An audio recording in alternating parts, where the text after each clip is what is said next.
Good evening and welcome to Pressing Issues. Today is Sunday, January 3rd, 2021. I'm your host, Jason Diffendahl, and today I'd like to welcome my illustrious panel that includes two new members tonight. So, let's see, we'll go clockwise from noon. First up is Desi. Hi. Hi, Desi. Welcome to Pressing Issues. Here. Why don't you tell everybody a little bit about yourself, your background?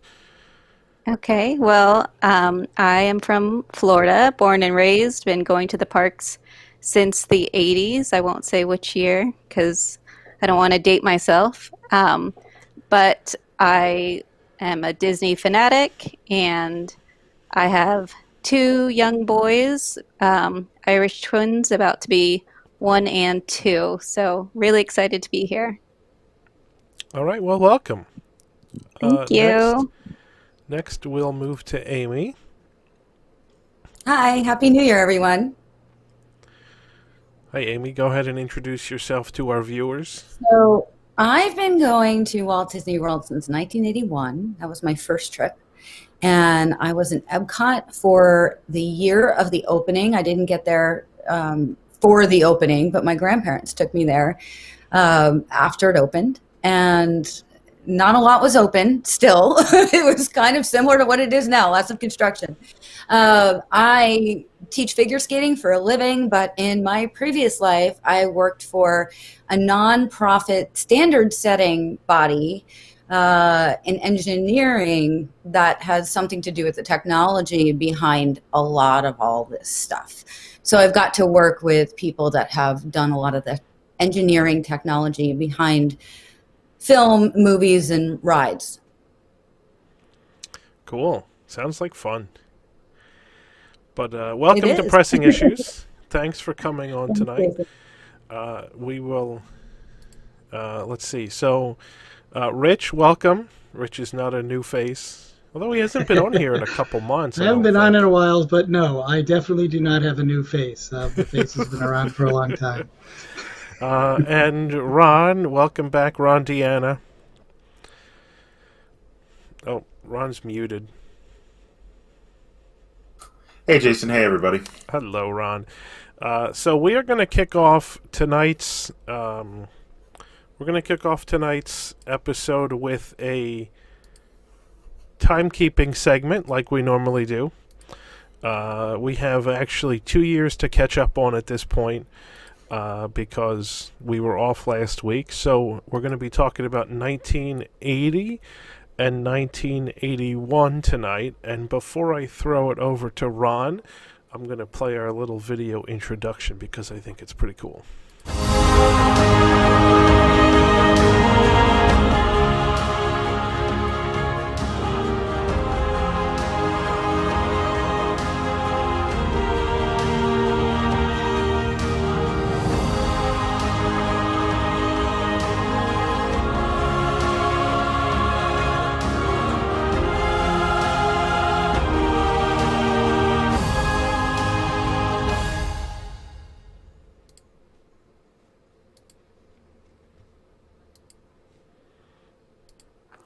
Ron, why don't you kick off with 1980?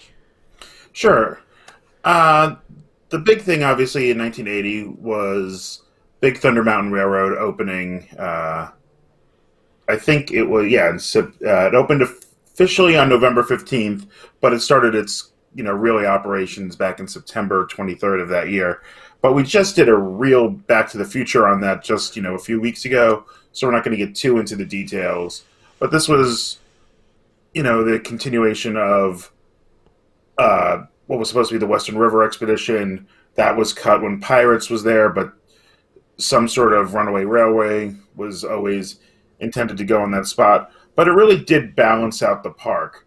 But it also took the place of another major ticket attraction. It opened as an E, ended up as a D before it closed, was Mickey Mouse Revue also went away in September of 82. And I never quite understood why, with all the stuff they were doing in Tokyo, they just shipped it and closed it, and that theater didn't open again for 6-7 years. That's always been one of the weirdest mysteries to me. I think at the same point as why they would board up the Tron building in future years is going to be discussed that way. But that's kind of what really were the big things in the Magic Kingdom that year. They did put a 6-month parade just to celebrate Pinocchio's 40th birthday. It wasn't being released on home video. It wasn't being put in theaters. They just decided to do a parade to promote the 40th anniversary of Pinocchio. Something I can't see them ever doing without some sort of, commercial tie-in nowadays.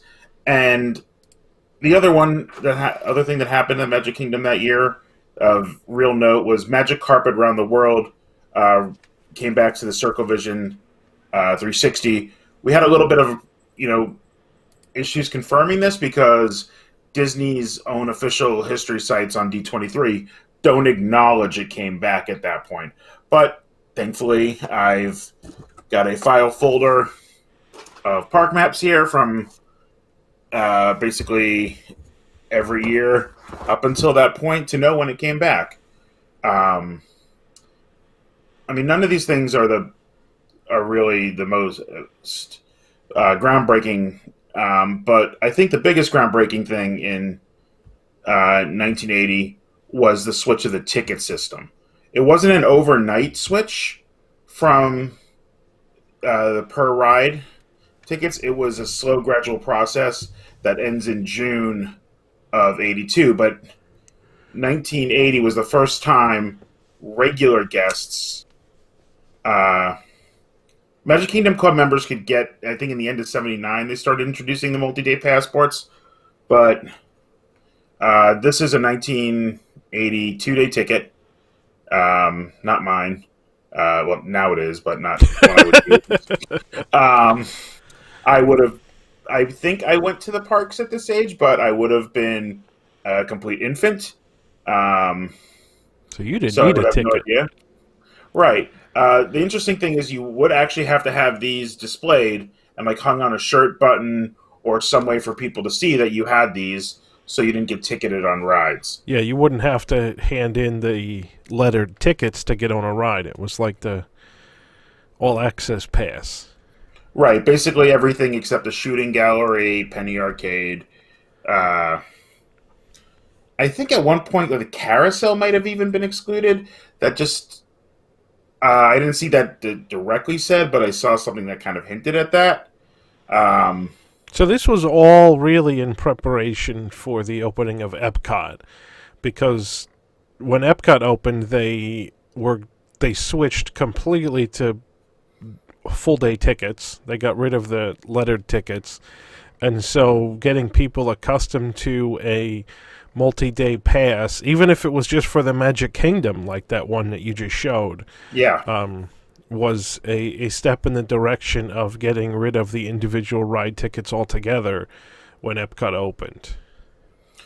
Yeah, obviously park hopping is not going to exist at any point. They traditionally at this point there were the 2 and 3 day passports, which at the time were running for I have the prices. Dirt cheap. Well, relatively dirt cheap. A 3-day would cost you $26.75 for an adult and $17.75 for the 2-day. But the real difference to me is how much cheaper, relatively cheaper they were than the ticket options. For the 3-day ticket books with 16 tickets, spread out between A and E. And thankfully, they were actually weighted more towards the E's than the A's. You would think Disney would try and put them evenly just to kind of screw with the guests. I think modern Disney would. You're talking about Disney of the 2000s, not the Disney of the 1980s. They tried to make them useful. But the difference between the ticketed book and the all-inclusive, and this is converted into 2020 dollars, was $8.34. And I thought that would be a big difference. I figured it was going to be $15 for the ticket book and $30 for the 3-day passport. But it was really much closer. It was like a $2 or two to $3 at the time difference, which translates to about $8 now. But Well, I mean, when you think about that, there were still at this point attractions that you could get in for free without a ticket, right? a lot of Magic Kingdom, a lot of Tomorrowland actually was things that were Right. sponsored. Right. The three, the Carousel of Progress was free. Diamond Horseshoe was free. Then you had If If you You had Had wings. Wings, and whatever the Circle Vision movie, because that was being presented, I think, by Monsanto still at this point, but it was still another free attraction. So I wonder how much they realized that people were going to the parks and running out of tickets, and instead of buying more tickets, they would either just go ride the free stuff, or they would just leave and not stay for dinner or whatever. And either the Tomorrowland attractions that were free were getting crowded late in the day, and so it was almost worth it for them to really give away more attractions. Maybe the e-ticket attractions were like empty walk-ons near the end of the day because people had used all their tickets and didn't want to buy any more. So I bet something along those lines was going on, and they realized that for a relatively small upcharge, they could spread out the crowds later in the day and keep people around longer. And also there was the in-park entertainment that was still free. That they had all the stuff on Main Street and different musical acts throughout the parks. Every land at the time had something going on. Some sort of act at different points. So there was like a fife and drum corps, Dapper Dans, I mean, you still had the theater in Tomorrowland at this point. wandering characters. You didn't have Yeah. to queue for characters. There was a stage in Fantasyland at this point, too. That stage lasted until the mid-90s, the Fantasy Fair stage. The first time I've actually seen it mentioned on a map was in '82. Actually, Oh, okay. I'm in the middle of that right now. I was working on that article earlier today, and that's the first time I've seen it on a map. Doesn't mean it wasn't there. The tent was there, but it might Okay, be yeah. I don't know what they were doing with it before that.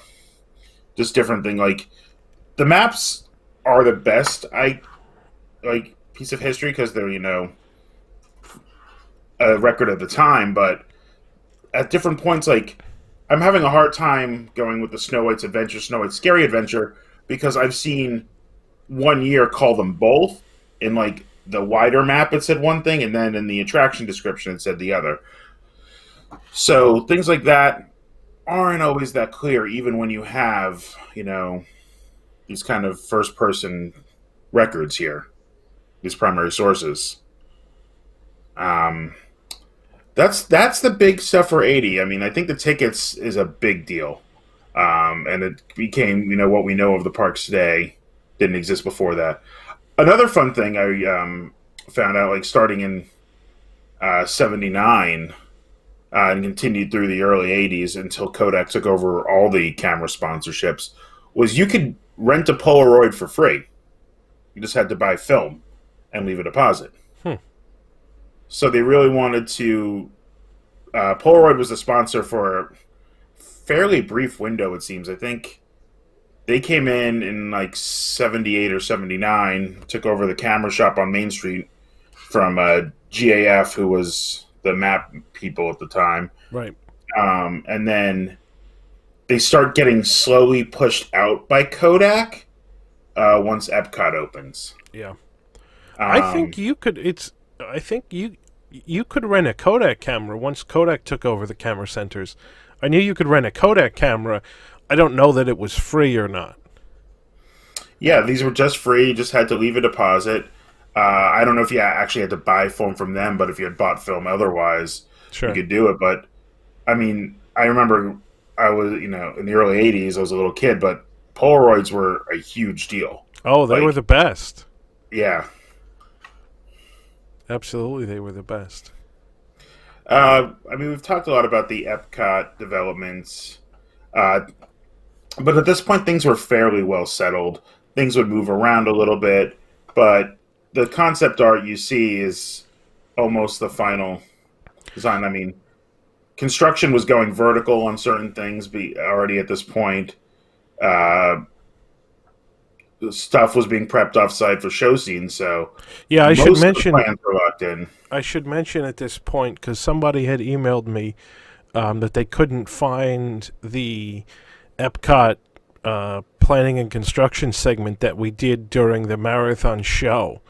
So I went and dug that out, made sure that it was up on YouTube, and I embedded it in the post for tonight's show. So it's on our YouTube channel at youtube.com/WDWNT, and it's also on the website in the post for tonight's show. So if you want to go back and watch that, that's all about the planning and construction of Epcot, and that was about 2.5 hours. We had tons of images, concept art, and things like that. So we kind of did that because it spanned a couple years, and that way we wouldn't have to talk about bits and pieces of Epcot construction over the course of these segments. But that was a really great segment. I love doing that segment. It was fantastic. And probably next week we're going to have a lot to talk about with the Epcot opening. Yep. Stuff. But so that's pretty much it for 80. Company-wise, I believe that was when Ron Miller took over the president, and that's kind of where they developed that COO, president, CEO, chairman position that lasted through most of Eisner's tenure. Right. But it's also what is going to lead to the Green Man. I'm not sure how much of that I'm going to cover in those years. I mean, it obviously had a big impact on the park, but it's also well documented elsewhere. There's books and books about it. Yeah. Yeah. I mean, I think I want to reread some of them, but I'll obviously have to touch on it, but it's not the most park related stuff, even though Epcot kind of leads to it more than anything. Although if you read some of the movies they say they were promoting in these annual reports, right. They had their big hopes, like I think it was the 81 annual reports, like, we're really looking forward to Tron and Night Crossing, and there was another one that was like Something Wicked This Way Comes. They're like, it sold 15 million books. Of course it's going to be a big hit. No. And Tron became a cult classic. I don't think it was the worst box office performance. It definitely wasn't the black hole, but yeah. Which they were really, really promoting in the earlier years. Yep. That Island at the Top of the World, I remember seeing a lot of promotion for, too. Yeah, they really thought they could get into that sci-fi adventure thing, and they've honestly never been able to nail it. That's why they had to buy Marvel and Lucasfilm. Yeah.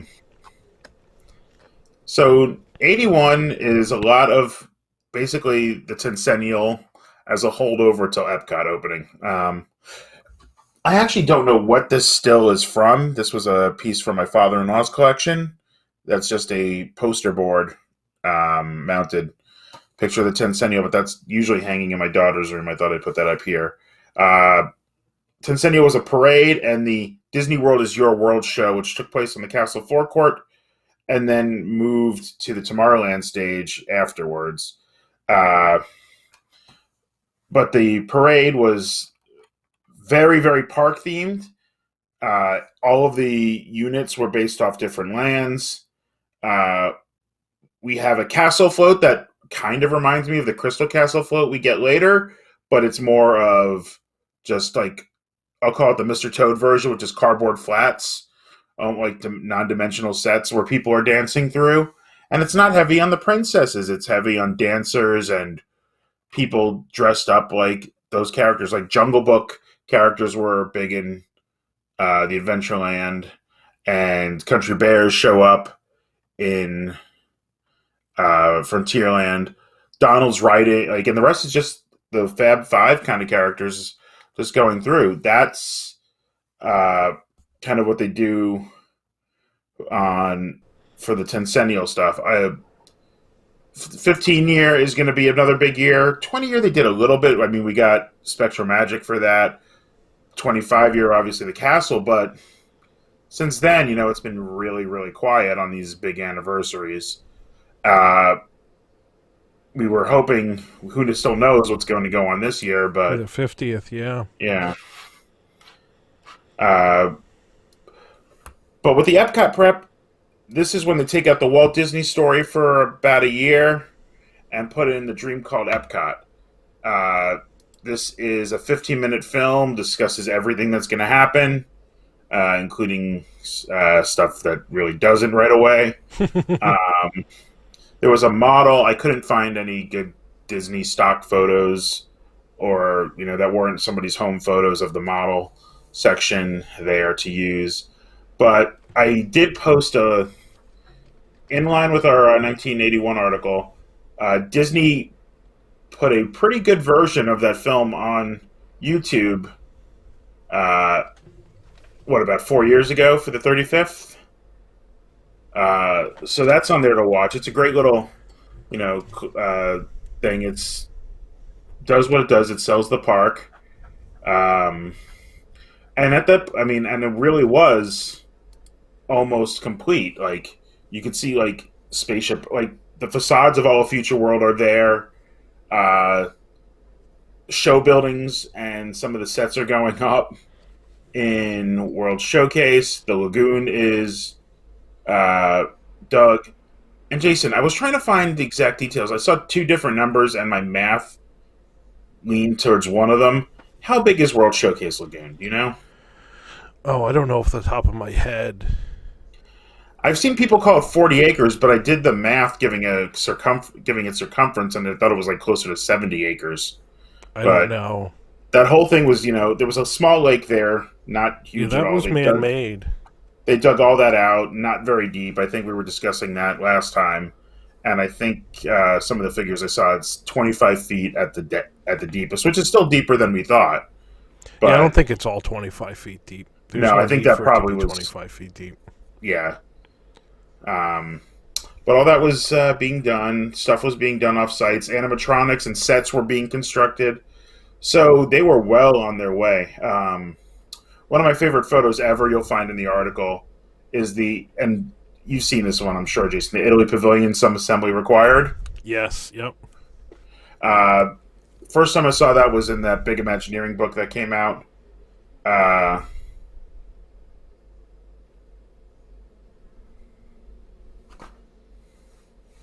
It came out in the mid-90s. The one with Sorcerer Mickey on the front. Yeah. Yeah, the really big There's one. a couple editions of that out. I think that's back on sale now in some places. But one thing I did cover in the 81 was something we haven't had a lot of detail on. This is the earliest I could get my hands on a guide to the Walt Disney World Village. So these aren't going to be the original stores, but I finally was able to catalog some of that stuff because we were trying to figure out what was there. And there was really not a lot of records of it. Just a few of the restaurants and stuff, and some of the shops. But there are a lot of shops, and some of them that lasted a long, long time. And I think, Crystal Arts and Toledo Arts, and Pooh's Place. I mean, how long were they there? There's your Italy. Yeah, I love that photo. And you can see all the little artwork, details on it. Just a really cool, unique shot. But yeah, that's I'll put this up too. I just grabbed this. This is the parade float from the 10th anniversary parade, which is something that's very much what's in your picture behind you there. Yeah, and then there's another shot that they kind of recreated, that Life magazine photo. Yes. I don't know if that was the exact intention of it, but that's what it reminded me of. That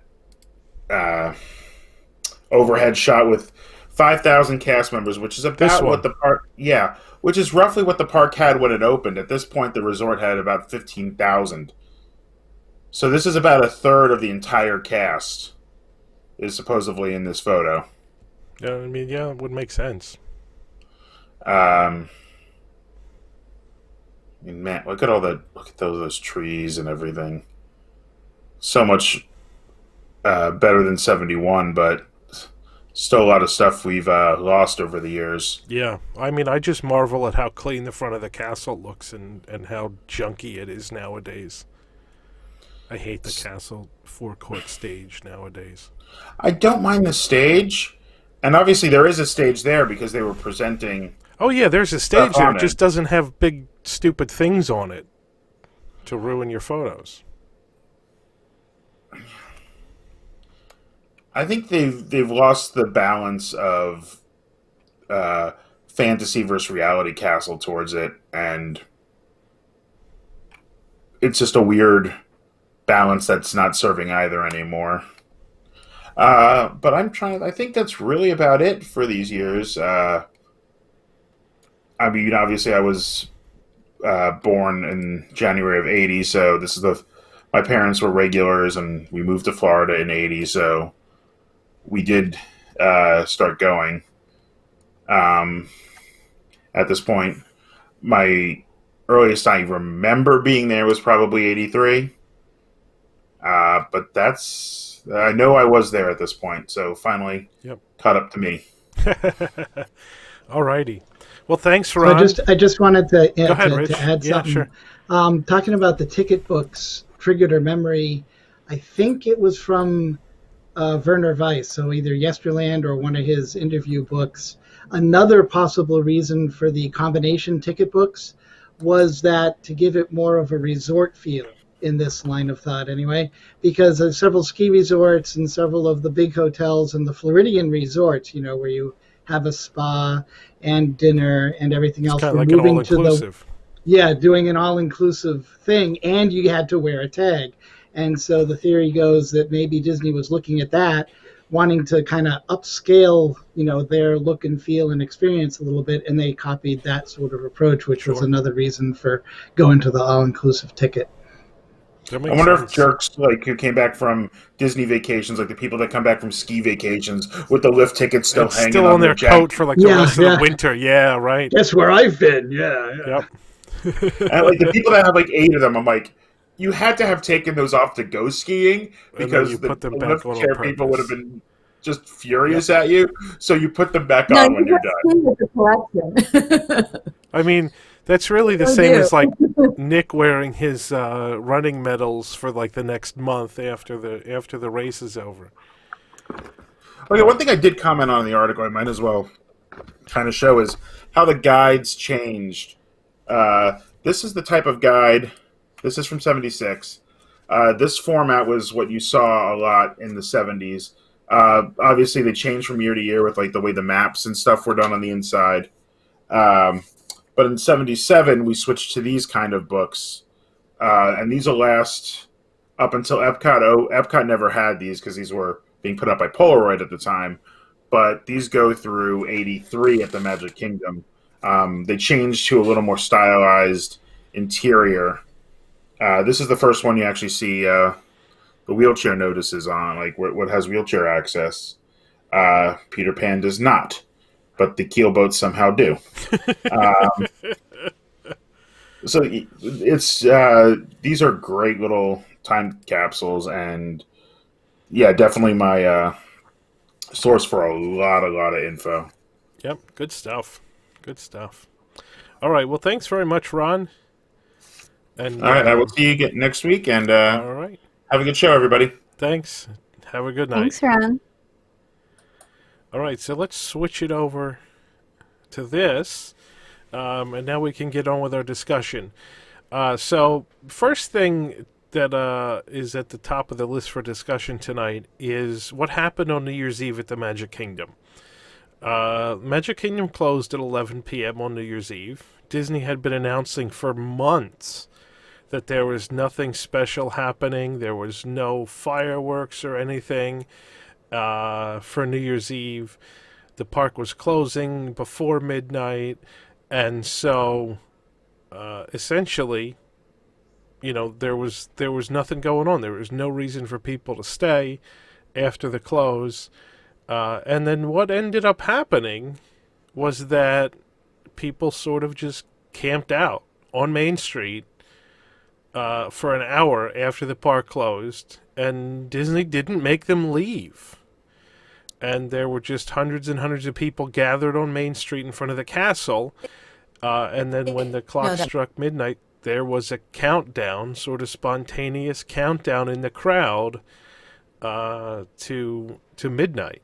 And to me, it seems a little bit hypocritical that Disney didn't want to have any sort of celebration, ostensibly for physical distancing reasons, but yet they would let all these people stay and not make them leave the park.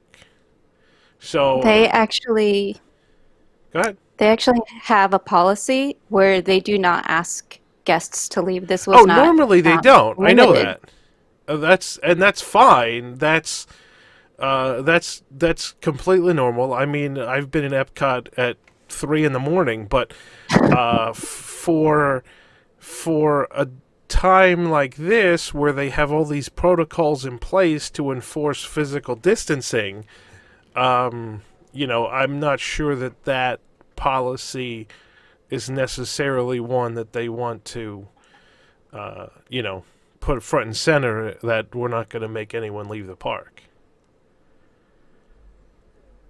Right. Well, But didn't they push back the closing time? Wasn't it originally like 8 and 9, and then they pushed it back to 11? They might have. I think that's due to crowds. I mean, they pushed back all the closing times. Many days in December, the closing times of all the parks were extended for crowds, because of crowds. no, Amy, I think you're right. I think that And Magic Kingdom originally was supposed to be Magic Kingdom was supposed to close at like 9 o'clock on New Year's Eve night, so that people knew that there wasn't going to be any kind of New Year's Eve celebration. And I think that when they extended it to 11 p.m., they had to expect that this was going to happen. I mean, you would think, right? Because there's typically people there for at least an hour after close, because people are still shopping on their way out. Right. It happens every day on a normal time. People will stay an hour plus past. Yeah. So on New Year's Eve, for sure, if the park is going to close at 11, I would probably want to stay until midnight if I was there. So I think if they did make everybody leave, I mean, there's a risk-benefit analysis here, right? I mean, if you have pods of people that are maintaining 6-ish feet of distance while they count down, is that better or worse than compressing all of those pods of people out through the exits as you sweep through the hub, getting everybody out of the park? I mean, if somebody I don't know if they thought of that, but there's probably some sort of a thinking process that said, well, which is better distance strategy? Yeah, well, letting them stay or They making had them those go. crowds there watching the fireworks at the castle. The projection show. Anyway, yeah. like, Well, and that's a whole yeah, other they're issue. I mean, that's another issue. Why can they do a projection show but not fireworks? And we talked about this a couple weeks ago when they first started the projection shows. Because fireworks affect, the COVID virus and help it spread because it spreads on the glittery stuff. Yeah. That's right. And that's why you can do projection shows with no ill effects at all.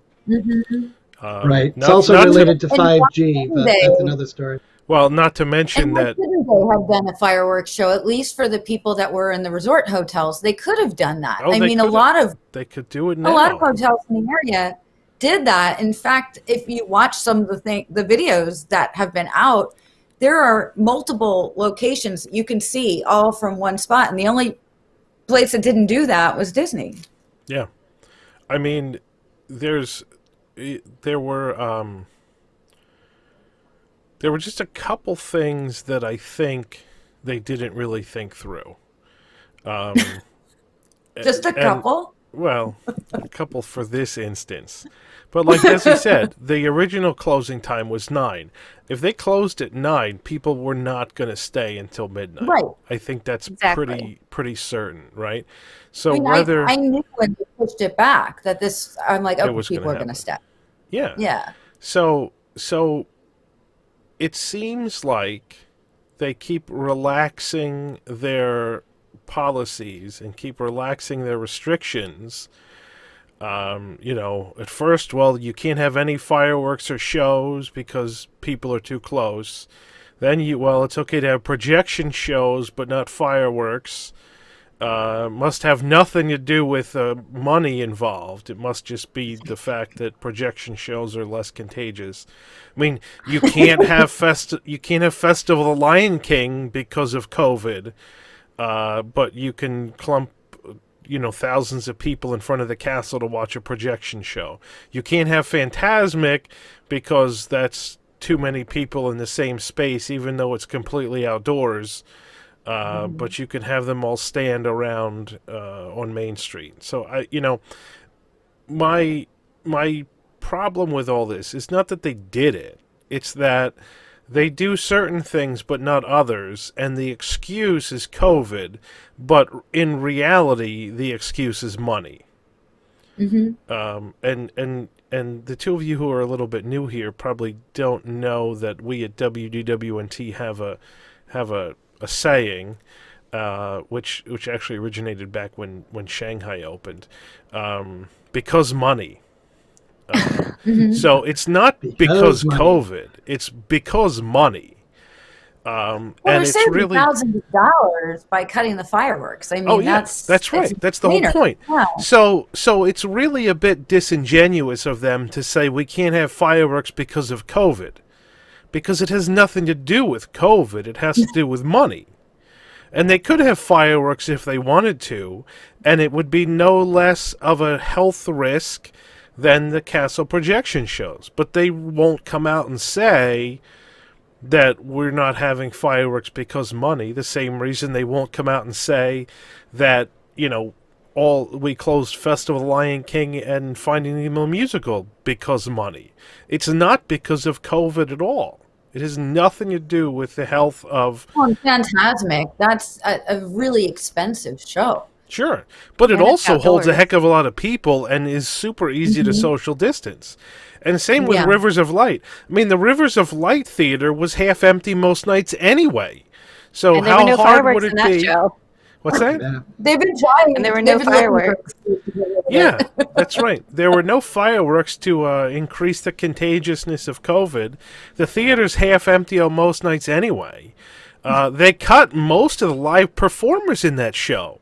So in reality, there weren't really many live performers anymore because they were cut months ago. So there was a nighttime show that's actually pretty cheap to run. Doesn't involve any fireworks. And they could have done that if they wanted to, but they didn't. I mean, they brought back the electrical water pageant finally. But what I would have And liked to see that's crazy that took them so long to I bring mean, back, that I is know, done right? the lowest budget thing ever. Do you know how many cast members it takes to operate that? Two. Two. Takes two cast Yeah. members to operate that. I'm surprised it takes that Two many. people. So But you don't want people congregating on the beach. I mean, come on. Well, The air of the Seven Seas lagoons is particularly conducive to transmission of virus. I mean, so are all the alligators in the lagoon, I guess. But, who knows what their excuse is. There was no real excuse for not bringing back the electrical water pageant. But the fact that they could bring back the electrical water pageant, right, means that it's inherently safe to congregate on the walkways surrounding the Seven Seas Lagoon because it's an enormous body of water and you can spread out very easily. So here's my question. They didn't want to do fireworks in the parks. That makes sense. They could have done fireworks in the Seven Seas Lagoon. There's absolutely a precedent for that because on October 25th at the Walt Disney World grand opening event, they did fireworks in Seven Seas Lagoon in 1971. So, But Jason, you're forgetting one very important thing. They can't Money. charge admittance. well, that's true. Yeah, so it's all money again. But I mean, those people are all staying at the hotels, right? Like, you would have either had to been staying at a hotel or been at the Magic Kingdom or whatever. I mean, they would have collected $20 for you to park, or what is it, 25 now to They park? could I have don't even sold know. more hotel rooms if they had put something together that, New Year's Eve at midnight, if you had a lagoon view, Right. you could see this fireworks show. 'Cause Well, I'm sure they except for- I weren't know full. people. Except for all the Polynesians closed. Right. Well, there's that. I know people who booked hotel rooms because they heard that fireworks were being tested. And if people are buying hotel rooms just because Yeah. fireworks are being tested, Yep, you that's know, if right. they actually had a fireworks show, they could probably sell out. If it was a one-time thing and it was our 50th anniversary, we're going to do a fireworks display in the middle of the Seven Seas Lagoon, I guarantee they would sell every single Sure. room that faces that way. Yep. Mhm. Probably all of the rooms, even the ones that don't They face could have that way. charged a high premium for that too, which they want to do. They absolutely could. But it would probably, because money, it would cost them a lot of money to get barges and everything in place to do that on the lagoon, because they probably don't have those barges anymore that they Of used to course. use. Yep. I imagine. Although they do have them left from Epcot, they just have to get them over to Seven Seas That's somehow. true. But they've got the fireworks barges at Epcot. So, yeah, I mean, I think the longer that this whole pandemic thing goes on, and I've said this before too, the longer this whole pandemic thing goes on, the more it becomes evident which companies, and I mean this is across all companies, it's not just the Disney company, it becomes more evident which companies are using the pandemic as an excuse to do things that either they wanted to do anyway or they want to do to save money. And they're using health and safety as an excuse when, I mean, and legitimately, the fact that COVID exists and is hurting attendance and therefore decreasing revenues, that's an excuse. And that's a legitimate excuse. But you don't say it's because of, health reasons that they can't do this. It's because of income reasons that they can't do this. And it just annoys me that there's these companies out there that use the pandemic as an excuse to do things that are really just designed to make them more money or have them spend less money. I mean, we get it, right? Like, we totally understand that the reason that certain things are closed is because there's less people in the parks. They can't afford to pay all the cast members to keep everything open. We get it. They don't say, like, Columbia Harbor House is closed for health reasons. They don't say, like, we can't physically distance inside Columbia Harbor House, but we can at Pinocchio Village House, right? Because everybody would realize it's a big fat lie. But somehow it works when it's like fireworks versus projection shows. Somehow that's okay. That's what I don't get. That's what annoys me. Well, Well, I'm it guessing lets their them sleep at reasoning. night. I mean, I really don't think those executives have a problem sleeping at night anyway. They probably Sleeping on have their big really pile of expensive beds, right? Yeah. So, were you going to say something, Desi? Oh, yeah, just the projection shows, I'm sure that their excuse is that it lasts 5 seconds to do the changeover in the Right. projection and shoot off fireworks, just one burst, and versus a full fireworks show where people would be standing there for a longer period of time. But I still agree with you. It doesn't draw as big of a crowd, but there's still people congregating in Right. clumps and crowds, and no one's stopping that. Right. And they're not putting people in pens or distancing markers or anything to try to prevent that. Right. So, I mean, I feel like if they want to sound like they're, not lying and it's not because of money, they should make an effort to break up that cluster of Exactly. people somehow. Yeah. Put markers on the ground or whatever. Sure, absolutely. Yep, I totally agree. So this is Although, this don't is they have markers for the for the cavalcades parade. that people the cavalcade? ignore. Yeah, right. People ignore that Yeah. pretty readily too. And nobody enforces that either. So Nope. It's like these dots are just a suggestion. Yeah, from watching our reporters and what they've seen and everything, and even the live feeds, the cues seem to be enforced fairly regularly.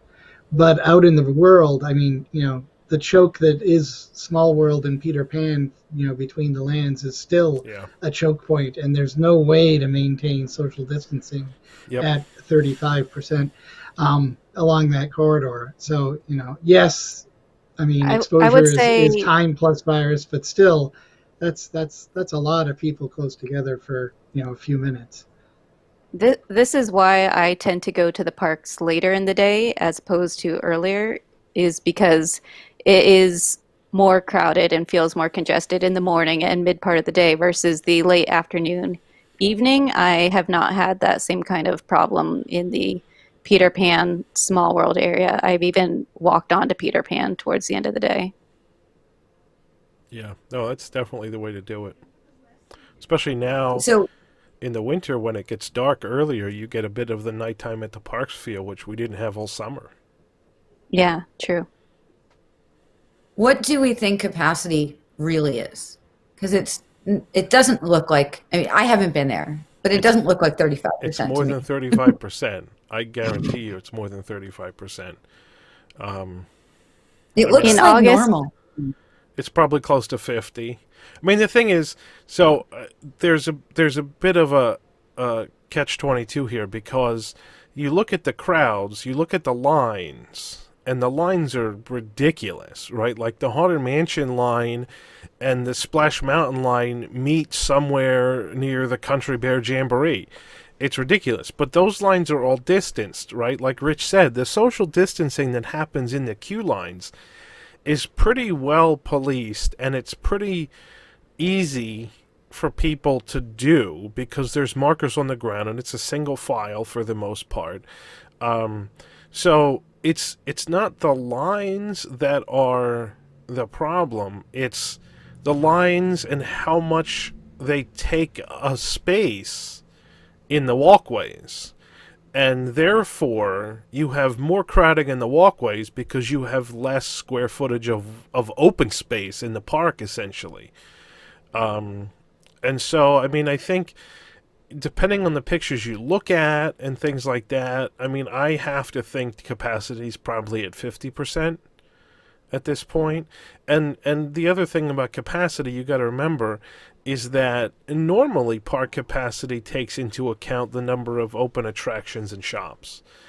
And when you've got things like Laugh Floor still closed, you've got the People Mover still closed, you've got Columbia Harbor House still closed, you've got a lot of things closed that normally can handle a lot of people.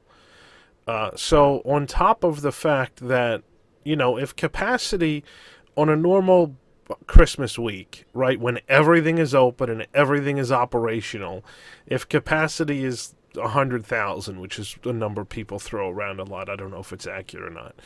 If capacity is 100,000 during a normal Christmas week, when everything is open and the walkways are still pretty seriously crowded, then 50% of that is 50,000, right? But if a bunch of attractions and a bunch of restaurants were closed on that Christmas week, the capacity of the park wouldn't be 100,000 people. It would be 90 or 85 or whatever. They have to take out capacity for the things that are closed. So the problem is that I think when they calculate capacity at 35%, they're taking 35% of fully open. They're not taking 35% of what it would be with all these things already closed. And so if there's 35,000 people in the Magic Kingdom, but half of the attractions are closed, that's going to feel like a really crowded day at the Magic Kingdom. And so I think that's what you're getting. I think it's more than 35%. I don't think it's more than 50%. But I think between it being pretty significant and a bunch of stuff still being closed, you've got the problem where it seems way more than 35%. I know that compared to when the parks first opened and I could get a photo on Main Oh, it was Street glorious. with nobody That was in the background, fantastic, it was amazing versus now I don't think that's possible. No. But it's still, And when I go now and I feel like, oh, this is starting to feel crowded, I'll get a memory pop up on my Facebook where I see what the parks actually used to look like, and then I'm like, you know what, this 35% is actually okay. Yeah, I think. I mean, I'm looking forward to like next week, because usually first couple weeks in January, at least through Martin Luther King Day, are usually some of the least crowded weeks because it's cold and people just had a big, holiday break. So I'm actually looking forward to next week because I'll be there for a Are couple you days. coming next week? Yeah, I'm coming down on this weekend on the Saturday, and I'll stay for till Wednesday. Oh. So, I'll be around. I hope it's not that cold, but I also hope it's way less crowded than it has been. Well, I think it also depends on the park because I'll go to Epcot and towards the end of the night it feels completely empty. Even on Thanksgiving weekend with with it being the last park to close, it just felt completely empty and it was Thanksgiving weekend and the weekend the final weekend of Food and Wine that Yeah. felt empty versus anytime I go to Hollywood Studios that feels full. And I think that has to do with all of the people eaters being closed. You don't have Beauty and the Beast, you don't have Little Mermaid, you don't have any of the shows. Yeah, and you have the fact that no one really wants to go to Epcot because there's nothing to do there. That's true too. Right? Like, I mean, Yeah. usually the last weekend of Food and Wine is a serious event for a lot of people. But you have people that have been going to Food and Wine since July. There's nobody that still needs to go to Food and Wine in November. Like, if you haven't done all of Food and Wine at least once, if not twice, and you've had the chance since July, you're not going to save it for the last weekend. You're not. So I think... It's not like there's candlelight processional or the Right. storytellers or anything Yep. that pulled, you know. There's nothing else to pull people in either. No. And so... Jameters, that's it. that chases me away. I don't like it. I don't like them either. Nope. I mean, they're very talented. I just don't want to watch it. It's just annoying. It's like grating It is. to the ear. Yeah. They need real percussion instruments, and they'd probably be a pretty good troupe. But no. Yeah, I'm just I mean, grateful to have any any entertainment at all right now. well, to some extent, that's true too. Yeah. I mean, I thought the cavalcades were great. I like the cavalcades. Oh yeah. I actually prefer the cavalcades to the actual parades sometimes because they don't take as long. You just see You them don't go have by to plan quickly. your day around them. Yeah, you can wait for them to go by and then walk across the road Yep. to whatever it is you wanted to go to. Actually, the biggest irritation I had with the cavalcade was when I'm entering Epcot at International Gateway, and there's a cavalcade going by. And I need to get to Mexico, I think. And so I've got to follow the cavalcade the entire way from International Gateway to Mexico. Because it goes all the way around. It goes all the way to the gate at Norway. So I had to walk behind the cavalcade like around half of World Showcase. I should have just went the other way. But I didn't. So that was kind of annoying. But otherwise, having any entertainment that circles World Showcase Promenade is fantastic because there's never anything there, not since Tapestry of Dreams. So I can't complain about the Epcot cavalcades. I used to love when they did the double-decker bus with the characters. Yeah, yep. That was neat too. They That was a do long that time at ago. Magic Kingdom now. They have not the double-decker bus, but it's I guess it's the double-decker trolley, It's the trolley, yeah. Yeah, the Yeah. trolley car. Yeah. Yeah, that's neat. which I hadn't seen that go by in forever until the last time I was there. Till the characters, yeah. Mhm. But all right, let's move on to our next topic, which is a much more exciting topic, much more happy topic: the return of park hopping. So park hopping started on Saturday. I think it was Saturday, Friday or Saturday. But we had our reporters It was there. on the first, right? Was it the first? Okay, so that was I think Friday. so. I don't know what Isn't that day one is what anymore. I mean, being stuck at home for weeks on end, it doesn't even matter what day of the week it is a lot of times anymore. I mean, I can't You've go traveled, anywhere. though. You haven't been locked in the house. I You've have. gotten out a little. I do. But I mean, at this point, Pennsylvania has all the restaurants have been closed for 3 weeks now, so I haven't really gone anywhere in the past 3 weeks. I've been to the grocery store like twice. But anyway, yeah, so we had reporters there on the first day of park hopping. There's an article up on WDWNT.com. You can check it out. Noelle went and started at one park and made it to all 4 parks.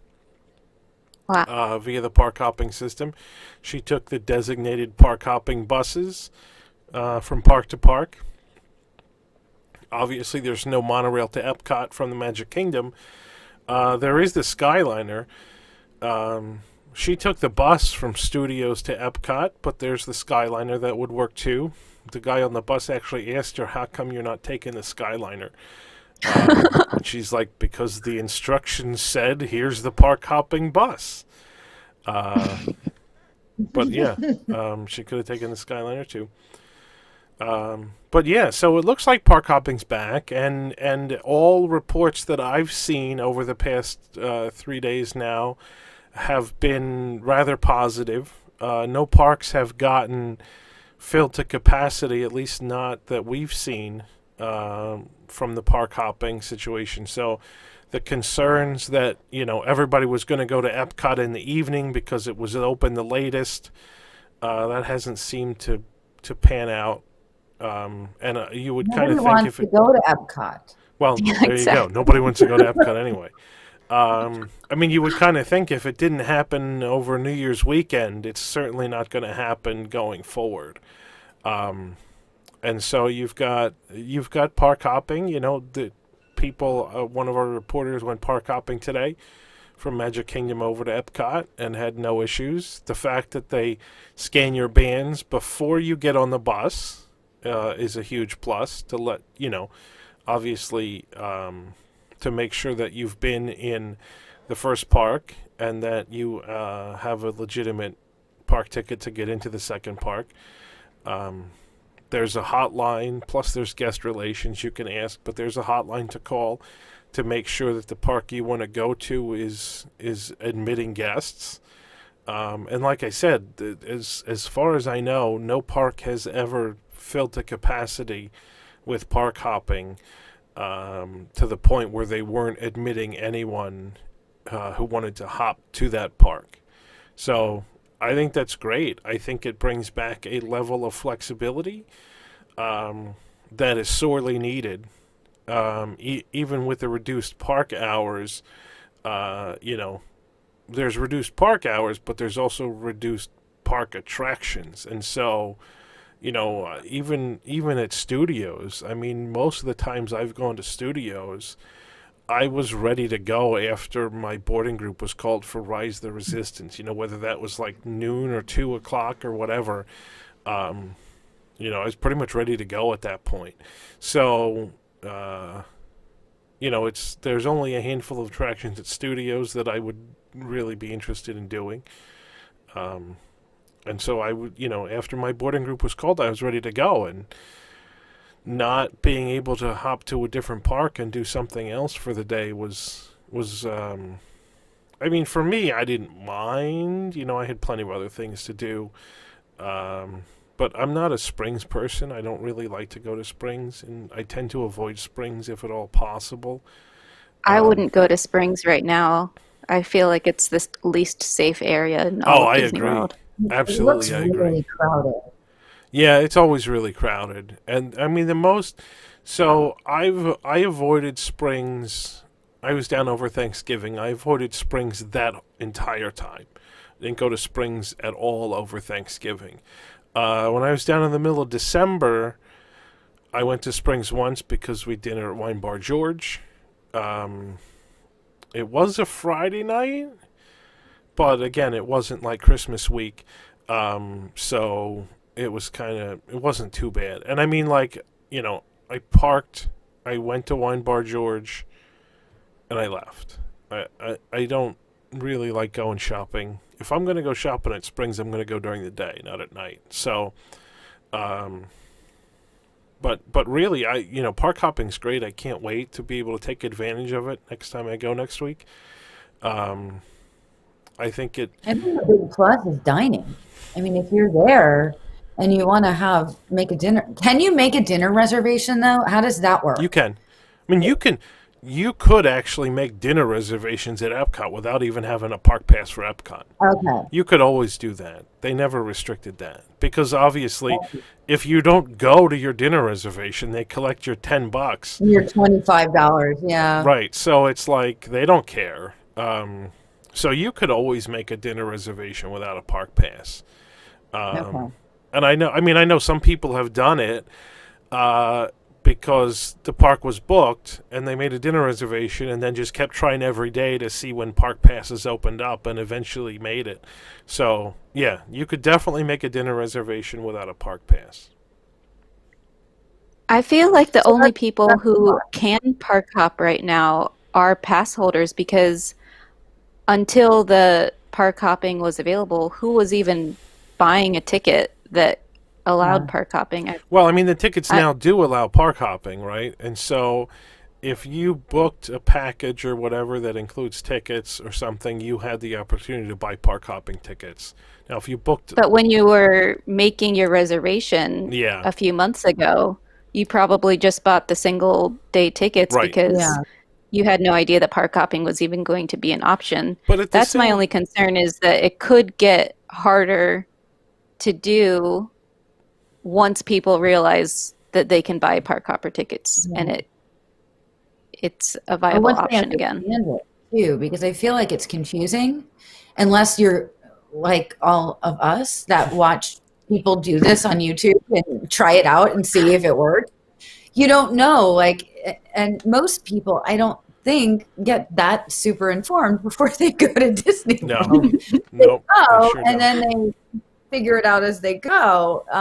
There's a small percentage of us that do this and figure it out ahead of time. I am really excited to go park hopping. I have reservations for studios next week only because I have, two young boys who I would like to take on Mickey and Minnie's Runaway Railway, and that's really the only thing that they can do. That could be classified as child abuse. I'd really recommend against that. I know. Well, okay. I really just want to get a boarding group for myself, and I'm using that as an excuse. But we can really only do that one ride at studios right now. They can't do Swirling Saucers. They can't obviously do Slinky Dog or Rock and Roller Coaster or Tower of Terror. So, you're forgetting one thing. You're forgetting Lightning McQueen's Racing Academy. Oh, right. That is back. How could you forget Lightning McQueen's Racing Academy? I didn't do that when the parks were at full capacity and normal. You didn't do that when that was the only attraction that you could actually go on without any wait. You just sat on a bench instead. And I can't blame you. Kids don't even know about that, I'm sure. But how about the Disney Junior Dance Party? Oh, yeah. No, I think that's closed right now, too. Or at least that's what you're telling your kids, right? I did Disney Junior Dance Party for the first time ever in August, I want to say, because we were there and had literally nothing else to do. And I'm like, I haven't done that attraction, whatever attraction was in that space. I had not done anything since my kids were like into Little Einsteins, and it was the Mickey Mouse Clubhouse thing. So I'm like, well, we're here, and this is here, and there's no way to get in, and I've never done it. So I probably should do it just so that I can talk about it with some authority later on. How was it? Well, I mean, it's fine. It's kind of a lot of lights and smoke and some woman on stage. If you like it, if you like those dumb dance parties that they have all over the place, where there's like a DJ on stage screaming and yelling and playing loud music. That's what it is. It's just a permanent attraction inside a building, instead of the outdoor ones that they often have at the after hours events, or they used to have them at Disney Springs. They had one at Disney Springs last year and was right next to the Christmas tree trail. So you're trying to get to the Christmas tree trail and there's this big dance party going on in the way, and it was the most annoying thing. I remember it. And they had like rollerblading people and all kinds of stuff. And it was where the Christmas tree trail was anyway was a problem. It was all the way in the back corner. Yes. You couldn't and then get they there. put all that stuff in front of it, and there was too much going on there. Yeah. Yep. But so I mean, I did it. I think kids would like it. I mean, if the kids watch Disney Junior, the kids are gonna like it. They're gonna dance and stuff. I was sitting on a bench in the back, watching the people, watching the adults make fools of themselves dancing with the kids. But that's what it was. But yeah, I mean, if you got small kids, you could get in there and have a really legitimate excuse for going in. I didn't have a legitimate excuse for going in, but you have one. Jason just looked like a creepy old man hanging in the back. Well, luckily I wasn't alone. I could absolutely see that if I was alone. You didn't have Nick with you, did you? No, I was there with my sister. I did not have Nick with me. Well, the next reservation I have after Hollywood Studios for the following weekend, I think, is for Magic Kingdom, which is great for the kids, but is also a dry park. So, Mommy and Daddy would like to park hop over to a park that is not a dry park in the evening time. Yeah, that makes sense. And get the kids a babysitter, right? Exactly. My aunt lives in Celebration. I'll just drop them off. There you go. Perfect. Yeah, I went. I mean, you could always go to Springs for adult libations, but I went to Wine It's too Bar crowded George. there for me. I went to Wine Bar George. I was so happy with Wine Bar George. Where I'm going back again next week. Wine Bar George was so Everyone good. loves that. I've never been there before, and I really didn't think much of it. And then I went, and it was fantastic. The food was We fantastic. love The Wine Bar servers were George, yeah. fantastic. The It's wine really was good. ridiculously expensive, and you get like a little 2 ounces of it for like $30. But it was great. It was fantastic. So I can't wait to go back. That's like what I'm looking forward to the most next week. It's I Wine always Bar have a George. reservation for there and are supposed to go there, and then we never get there because we decide on something else. Or you don't want to go to Springs, or it's too busy, or whatever. Yeah, that happened to me Or, 3 times. there's too many other things, or you have a big lunch, or I don't know. Right. But- Yep. I've had a reservation there like 15 times. I've done it. The time that I went last month was the 3rd or 4th time I've had a reservation there, and I finally made it after like 3 tries. So, but yeah, I was happy. I was very happy with it. It was good. Let's see. So I haven't been paying a lot of attention to the chat because we've been in the pretty There's deep been discussions. some talk about the monorail loop, the Epcot loop, and I'm wondering, Desi, how do you feel about that? Because you're going, and well, Jason, you're going too. How do you guys feel if you're at Magic Kingdom and you want to park hop? You can't take the The monorail. monorail. Oh, well, Yeah. I live here, so I always take my own car anyways. Yeah, I generally don't take the monorail to Epcot from the Magic Kingdom. I usually drive anyways. I've certainly done it before. I certainly like doing it. I mean, I love taking the monorail to Epcot just for the ride and to circle around Future World. I think it's great. I mean, it's really bad for our reporters because our reporters used to always ride the monorail to get photos of all the construction of Future World, and now they can't. Yeah. We haven't been able to do that since June. So the I'm just wondering how that person park hopped all 4 parks without the monorail being open, and you couldn't even start park hopping until 2 o'clock. That seems crazy. yeah, I mean, she just went in and went out. She didn't do anything. Oh, okay. It was really more just to prove that you could do all 4 parks, not to actually accomplish anything once you're in the parks. I saw So- people posting like they would go in and get like an ice cream or a cookie and then leave and go to Yeah. the park. Yeah. Right. Yep. Somebody in the chat asked, how much does it cost to fly from Pennsylvania to Florida? My ticket next week is $45 on Southwest, so that includes 2 pieces of checked luggage. What? That's sweet. So, I mean, if you count the fact that it costs $30 on most airlines for luggage, and I take 2 bags, then they're paying me $15 to fly to Florida. Yeah. That's God. It's cheaper than UPS, right? Like I can't even Wow. ship a Yeah, it UPS box That to is. Florida for $45. It's like how much it costs me in gas to get to the parks and back. So yeah, Is it always that inexpensive No, with it's Southwest? not. Or that's just because it's now. Southwest, that's really cheap for Southwest. Normally, Southwest isn't that cheap. Normally, it's closer to $100 each way, which still sort of can sometimes be economical if you're taking a lot of bags. But, I mean, I flew JetBlue. The last time in December, we flew JetBlue, and I think it was $61 each way. So I see the cat tail in the back there. It's wandering around. Climbing in the tree. They have little burrows in the tree. When I take this tree down, they're going to be very upset. I was like, "There's somebody in there." But yeah, I mean, airfare deals are really cheap now. I've flown American a couple times to Florida. JetBlue. I flew JetBlue for the first time in December. I really like JetBlue. I mean, they charge extra for bags, but I think service-wise, it was top-notch. Space-wise, like I've flown Spirit, which is I think has the least amount of seat space there is.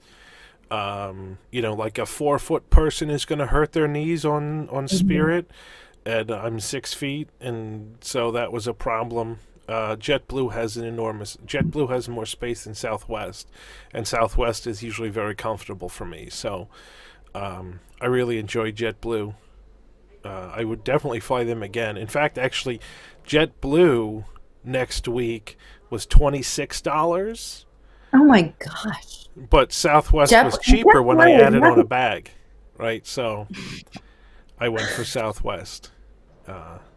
Yeah, Oh we my like God. JetBlue too. We always fly them when we fly down. Yeah. See, that makes me want to go, but then I remember I'd have to wear like 15 masks on the plane. So Southwest was great for the longest time because they weren't selling the middle seat. So they were at 66% of capacity naturally based on sales. They ended that in November. But when I flew, I don't know if JetBlue was doing the same thing either.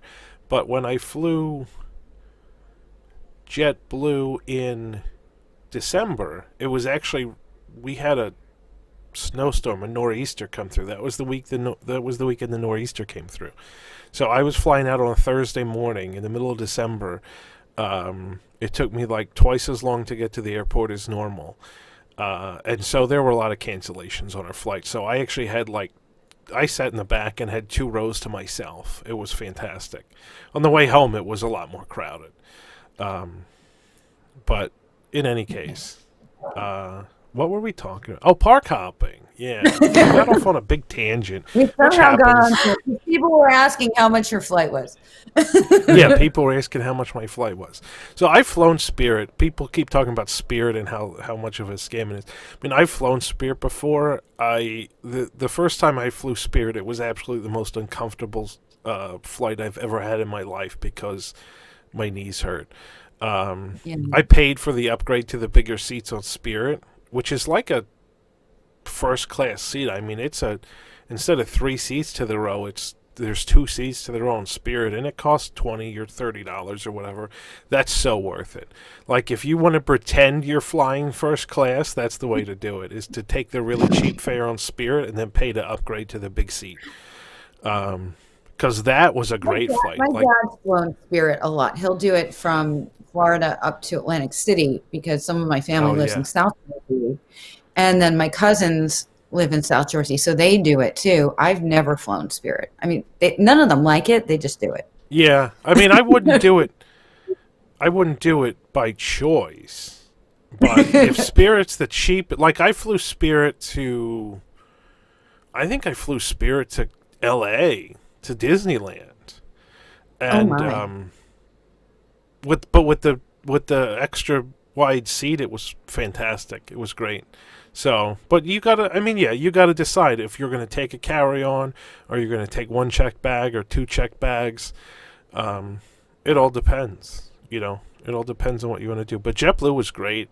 The flight to JetBlue, we had to go through a de-icing, so it was like I was on the plane for 3.5 hours in what's normally a 2-hour flight to Orlando. But it was still really super comfortable. So anyway, yeah, Frontier's a different thing too. How about Frontier's, that? How about that park hopping? Huh? People in the chat want to know all about airlines. I mean, we have to give them the news they want. They've seen our videos on park hopping, but we don't do videos on what airlines are best. Well, JetBlue's the best, obviously. JetBlue's I was United because we have silver and platinum with United, so we just always flew that and never even checked anything else. And we knew we were paying more, but we would just fly that. Well, that's why those frequent flyer things are a thing. That's exactly they tracked us, and then we wouldn't switch because if we switched, we would lose all our benefits. Sure. Yeah. Right. Sure. Yep. Yeah, we're Mosaic on JetBlue just for that reason. I mean, I have, like, when I rent a car now, I rent Hertz because I have Hertz Gold through work. So I rent Hertz all the time, and it's cheap. It may not be the cheapest, but I'm so accustomed to just walking to pick out a car and drive away, and it's so convenient. And like when my mom came last time and they rented somewhere, Alamo or Thrifty or something, and it took them like 45 minutes to get their car, and I'm like, I just do Hertz. It's super easy. But they can't get the rates that I can get on Hertz, so. Once I did, what was that company? It was it was like really bad. Some really bad company. I forget the name. There are a couple of them in Orlando. It was super, it was like nothing you've ever heard of. I promise you. And I waited literally 2 hours in line to get a car. And this was not recently. And when I got up there, they didn't have the class of car that I had reserved. So they gave me an upgrade. I went to the upgrade. The tire was flat. And they said, well, we're sorry. You're going to have to either not get a car. I'm like, so now they upgraded me again because I made a whole big deal. I made a scene. Yeah. I was Karen making a scene. Let me talk to the manager. But now I stick with Hertz or Alamo. Always. I won't do anything else anymore. That was bad. My husband's a Seinfeld episode. I just tell him to make all the. Say that again, Rich. Sorry, I said it reminds me of the Seinfeld episode of renting a car. And he made a reservation, but yes, we have a reservation, but not a car. What does a reservation do? Doesn't get you anywhere. All right, so so I'm excited for park hopping. I think it makes sense. I think it makes sense to bring it back now after the Christmas crowds are out, because it certainly allows them to, keep things pretty accessible and pretty easy, and not have hundreds and hundreds and hundreds of people trying to, hop on a bus to the next park right at 2 p.m. Right. I think it makes sense. I think it's time to bring it back. Disney still hasn't. Oh, sorry. Go ahead. Well, I was just thinking it's also probably a because money thing.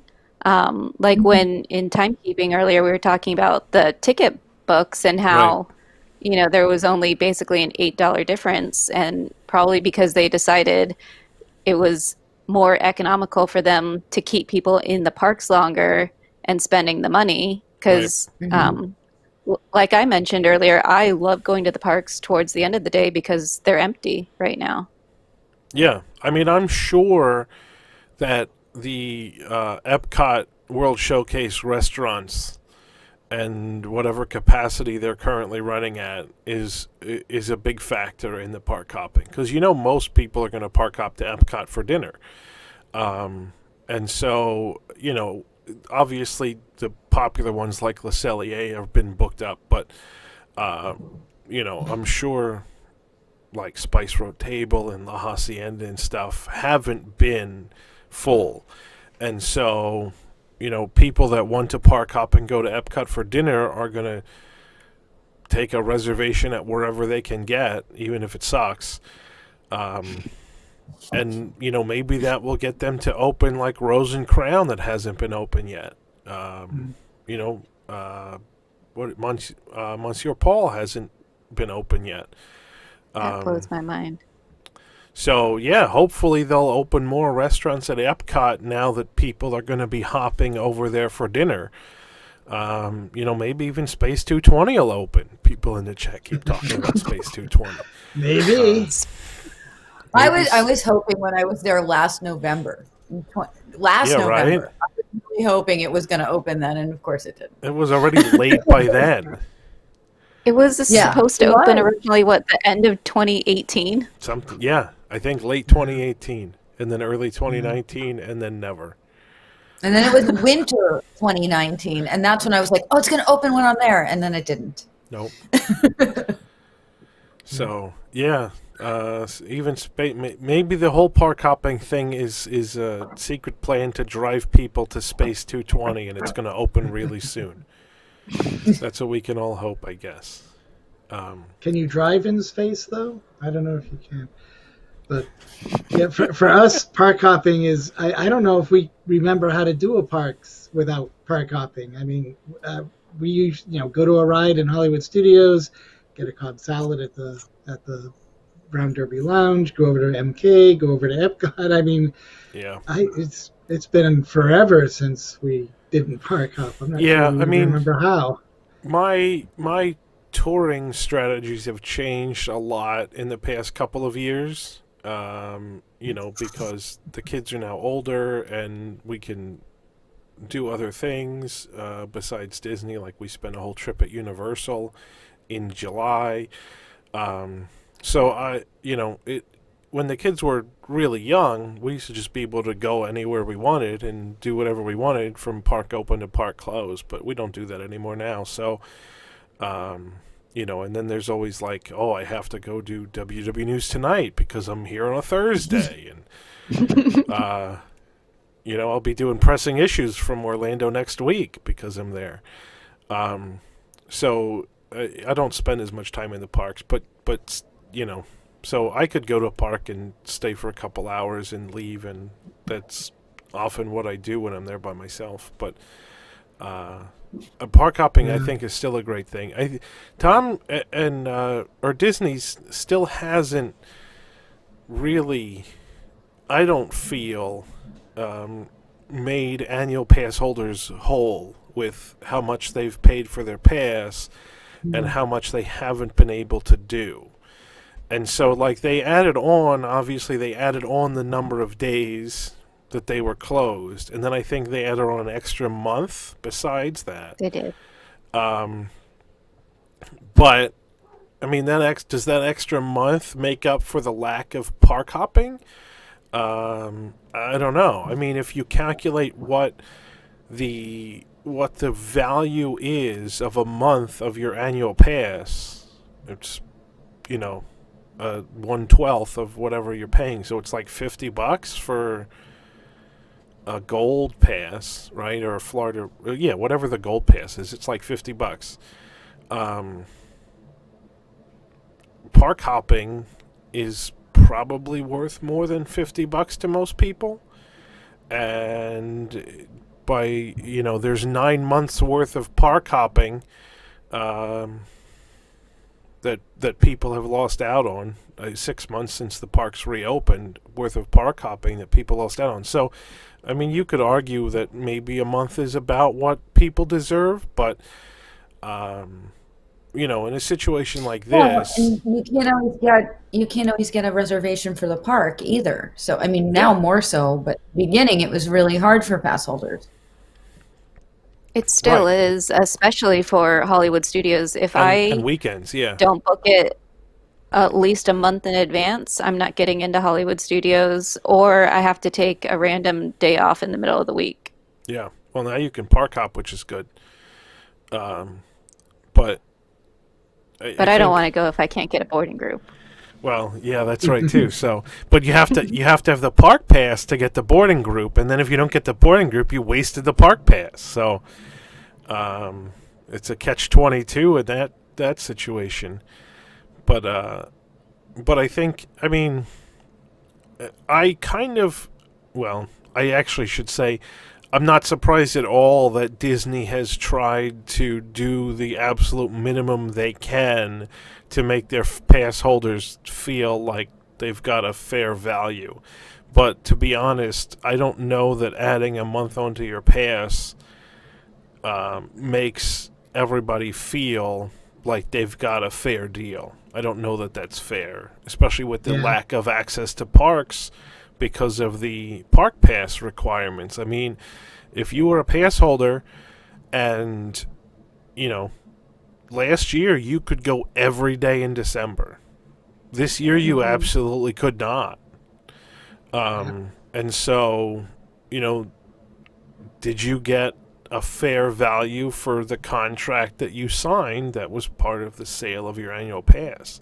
I don't think adding a month on is enough, honestly. So, I think I'm they had really to bring glad back- I didn't renew mine. Mine was up in January, and I was like, I don't know. I mean, mine's an out-of-state pass, so, and it was, the full $1,000 Right. whatever pass. I was like, I don't know. How often are we going to go? How often? And I was like, you know what? I'm not going to do it. I'll wait till we go, and then I'll just pay Yeah. extra. It'll go up. But now, And as it now you turned can't. out, it was actually the right decision this year. Well, I mean, we if kind of you- had the if- opposite thing. Sorry. If We you kind of had the bought- opposite thing going. So we renewed in Did you January. renew yours? Yes, and for the first and then we eventually got them canceled because we had already planned 3 trips throughout 2020, Yeah. none of which actually came to pass. And after doing a couple spreadsheets, we canceled. We took advantage of the cancel. Did you and get it your took money us- back? My wife did very quickly. She got prorated. I think she ended up paying for basically a month worth of annual pass.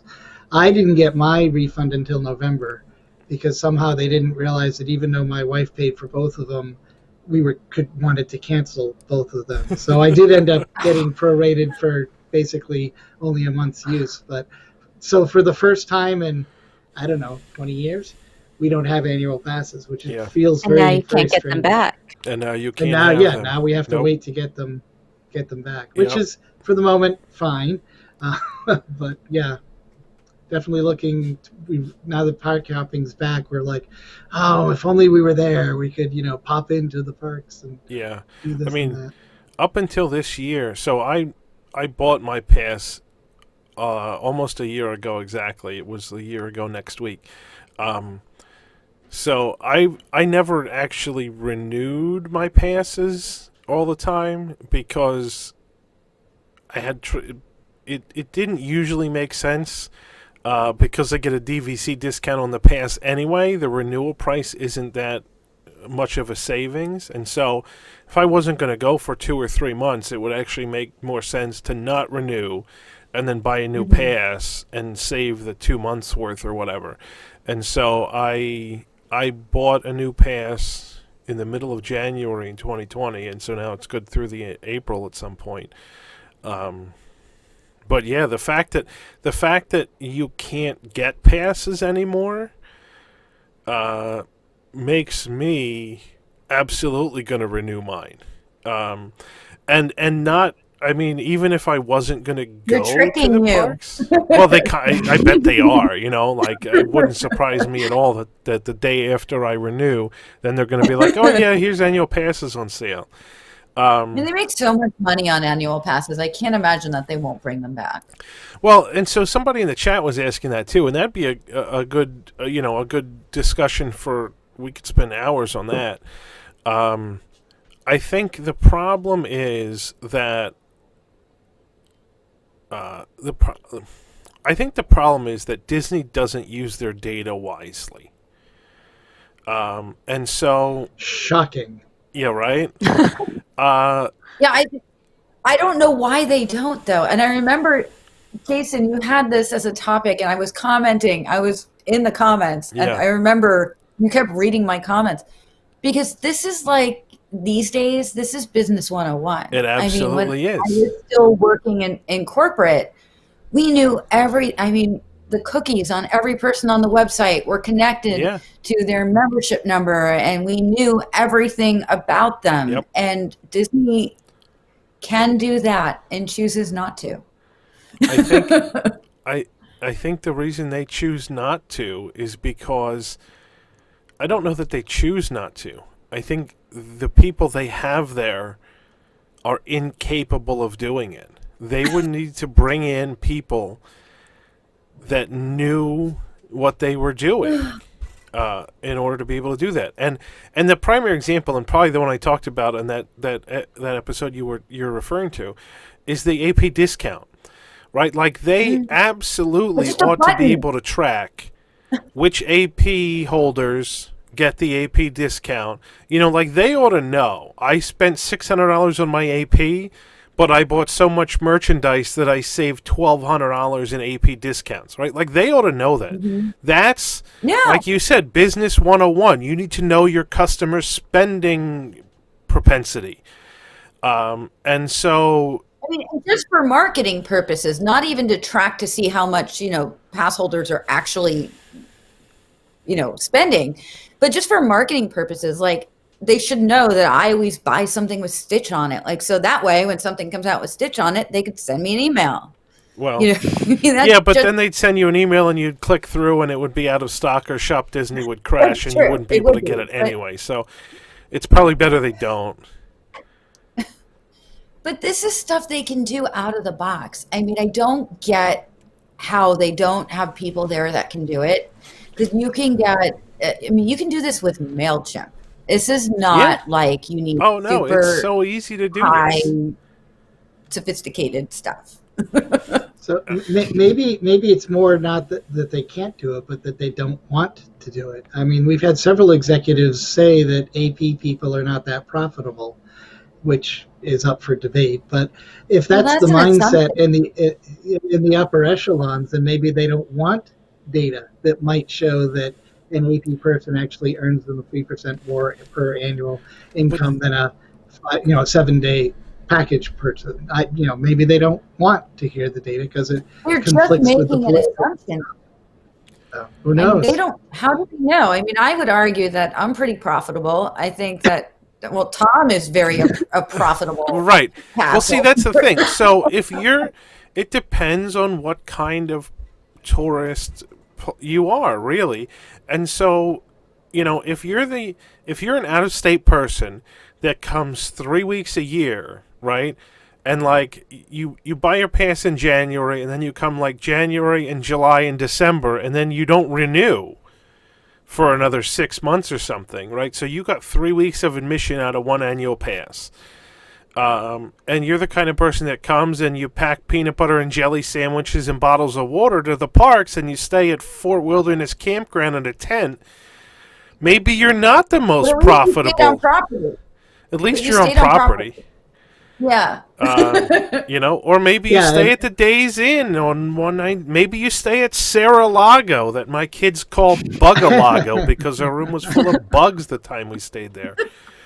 And I'm not saying annual pass people aren't profitable. I mean, look at if you could see all the boxes I packed from the office that's what I'm being saying. Remodeled. And it's just saying that's the mindset somehow. Right. No, you're exactly right. And so, I mean, I'm sure there are annual pass holders that are not profitable, right? And I think it's the ones, like I just said, that stay off property, that don't eat in the parks, that don't buy merchandise, and that come 3 or 4 weeks out of the year.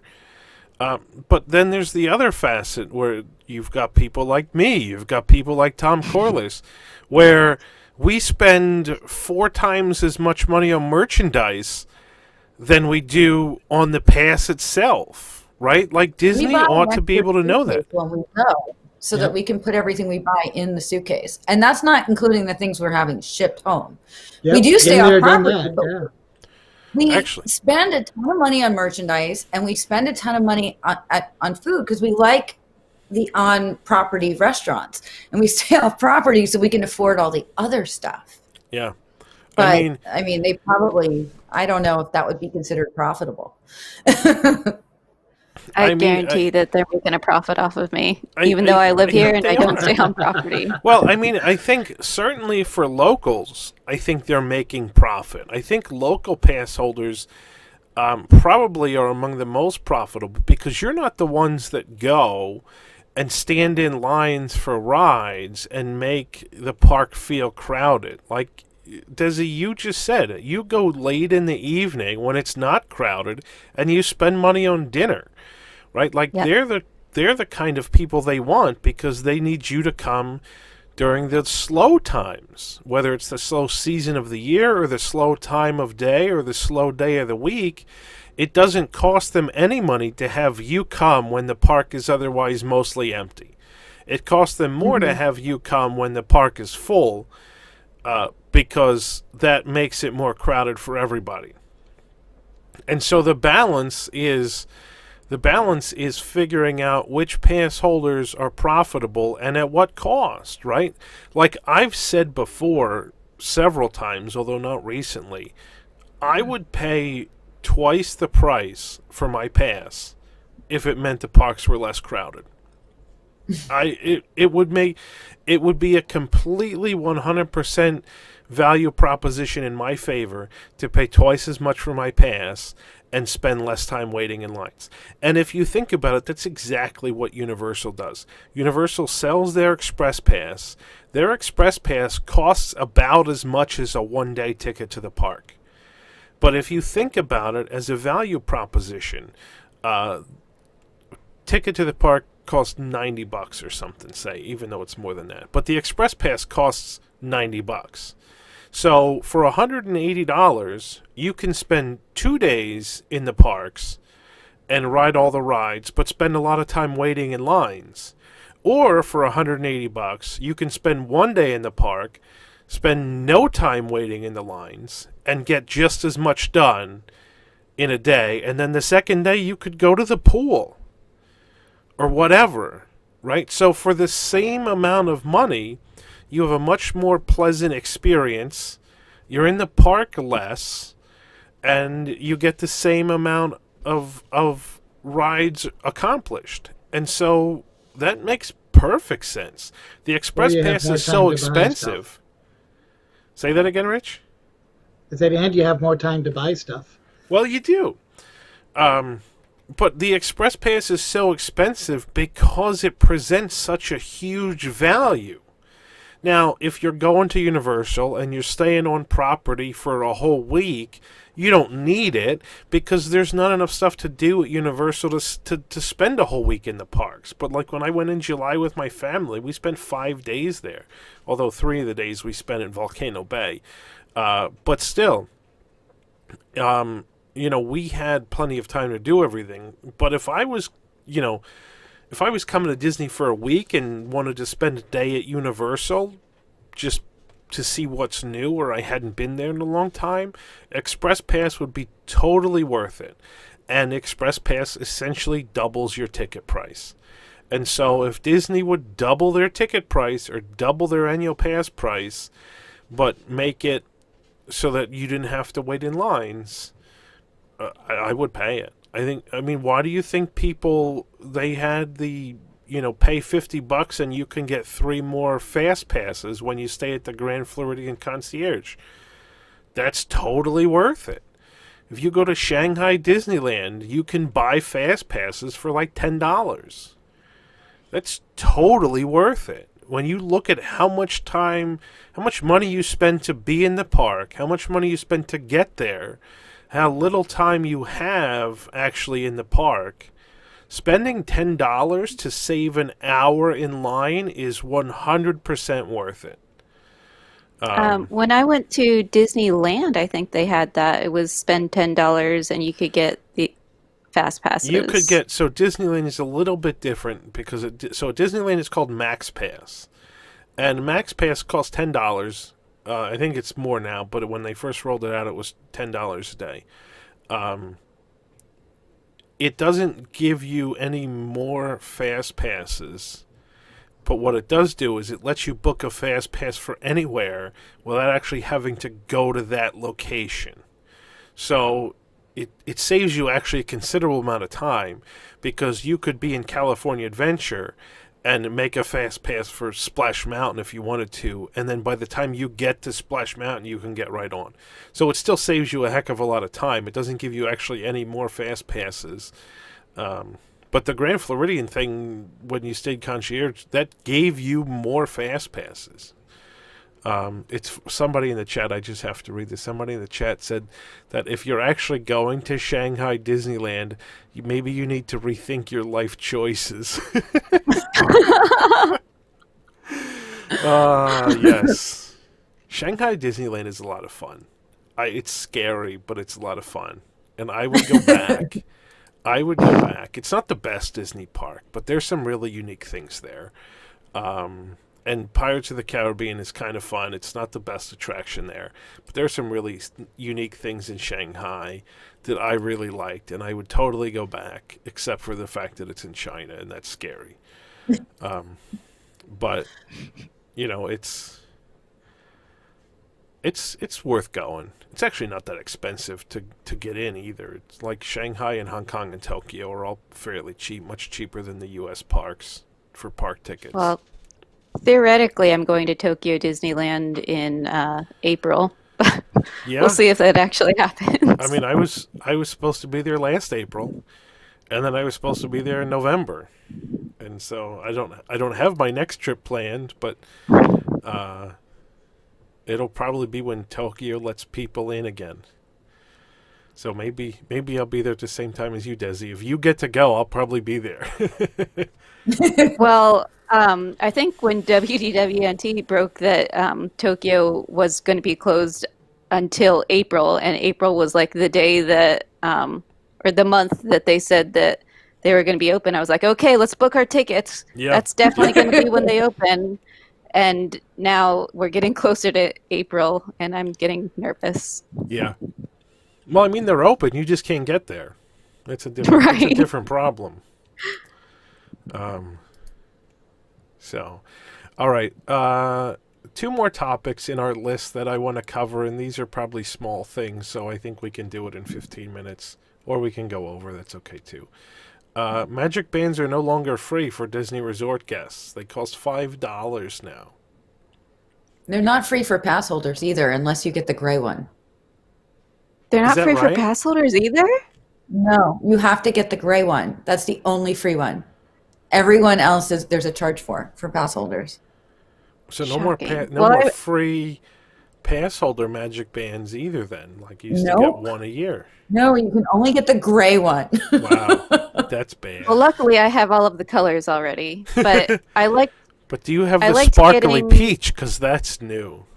It's very pretty. Well, honestly, I feel like what they're doing is they're stealing money from small shops, because what I would do is I would get just a whatever color Magic band and buy an Etsy sticker, because it was Sticker. cheaper for me to Yeah. do that Yep. than to buy the branded Disney one. So I would get the free one and then Just get buy the gray one. the Etsy one.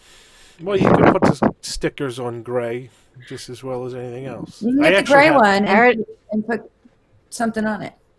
I already have a gray one that I still need to buy a sticker for. Ah, I actually had I had a Spaceship Earth sticker. There's some place that makes stickers that cover just the puck, like with a Mickey cutout, and it was I had a Spaceship Earth one, and so it worked really well with the gray. It was a way to get rid of one of the gray ones because it matched perfectly with the Spaceship Earth sticker. But I mean, I think so. Here's the thing. I mean, a lot of people have said that, the whole $1 billion they spent on this project that included magic bands and digital fast pass in the app and everything else, and all the RFID technology in the door, hotel doors and stuff. People have said that that was a waste of money and Disney didn't get the return on their $1 billion investment. I don't know if I believe that. I mean, I think certainly there have been a lot of things that have been enabled by this technology now, and mobile order is just one of them. But mobile order has turned out to be absolutely critical in the pandemic now.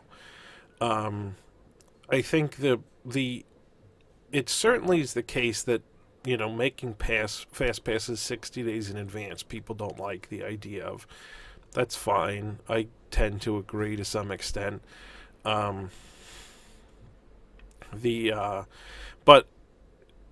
I think there's more, just like with the data for annual pass holders and what they buy and stuff, there's more that Disney could do to exploit this technology that they're currently not doing. I think they're getting there. I think some of what they're doing is going in the right direction, and so like the contactless shopping checkout that they have at Mouse Gear. I did this in December. It was the wildest thing. You go in, they give you a clear plastic bag, and you can fill it up with whatever you want, and you scan the stuff on the app as you fill it up, and then you just click checkout when you leave, and that's it. Like, obviously there's a cast member at the exit that looks at your screen on your phone and looks at the bag to make sure that you got what you paid for. But skipping the checkout line in Mouse Gear in December is like a 25 to 30 minute savings. See, I wonder, and I doubt it. I really doubt this, but I'm gonna wish that. Has anyone been to like the Amazon stores that they have in Seattle, where you Just walk walk in, out with you it? scan? Well, you scan your watch or your phone you log into your Amazon account, and you just pick up whatever you want, and then you walk out, and Yeah. it charges you. See, I don't. It's amazing. That, I think, that's the difference, right? So, like, that is what can be done with this technology. And then you see what Disney does with the technology is that you have to scan the items in your app, and then you have to stop and let the cast members see what's in your bag. Like, that's the difference between what normal companies do with customer data and then what Disney does with their annual pass holder data, which is zero. Disney's right up there with Stop and Shop, because that's what they do too at the grocery store.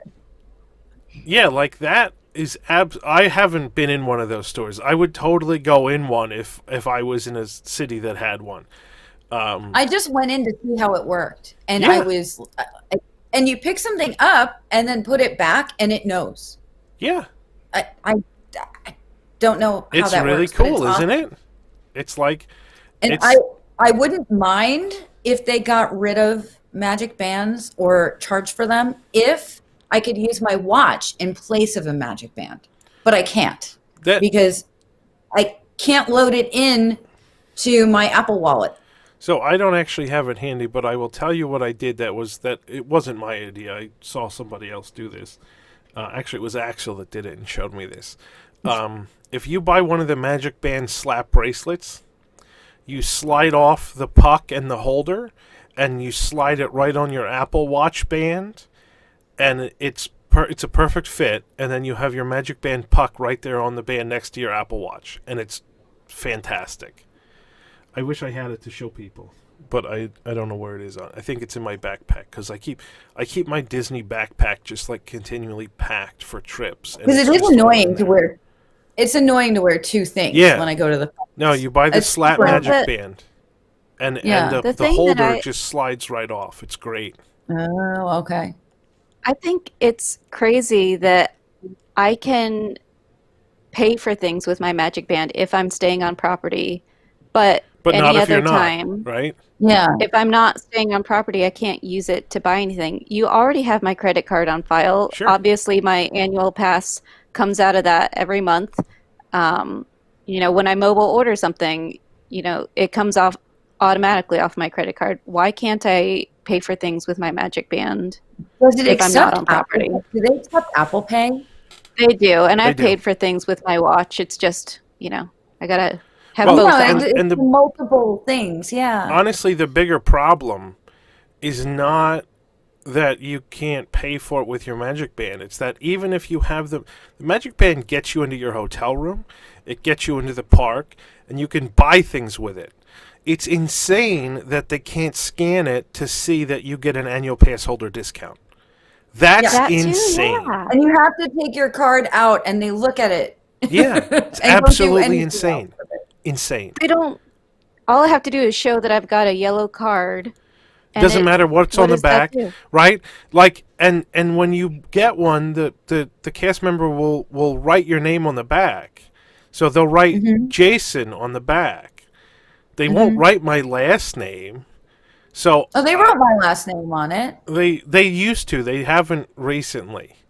But it's like, all right, so I show you this pass. You don't actually know if the pass is expired or not. So here's actually Yeah. a funny story.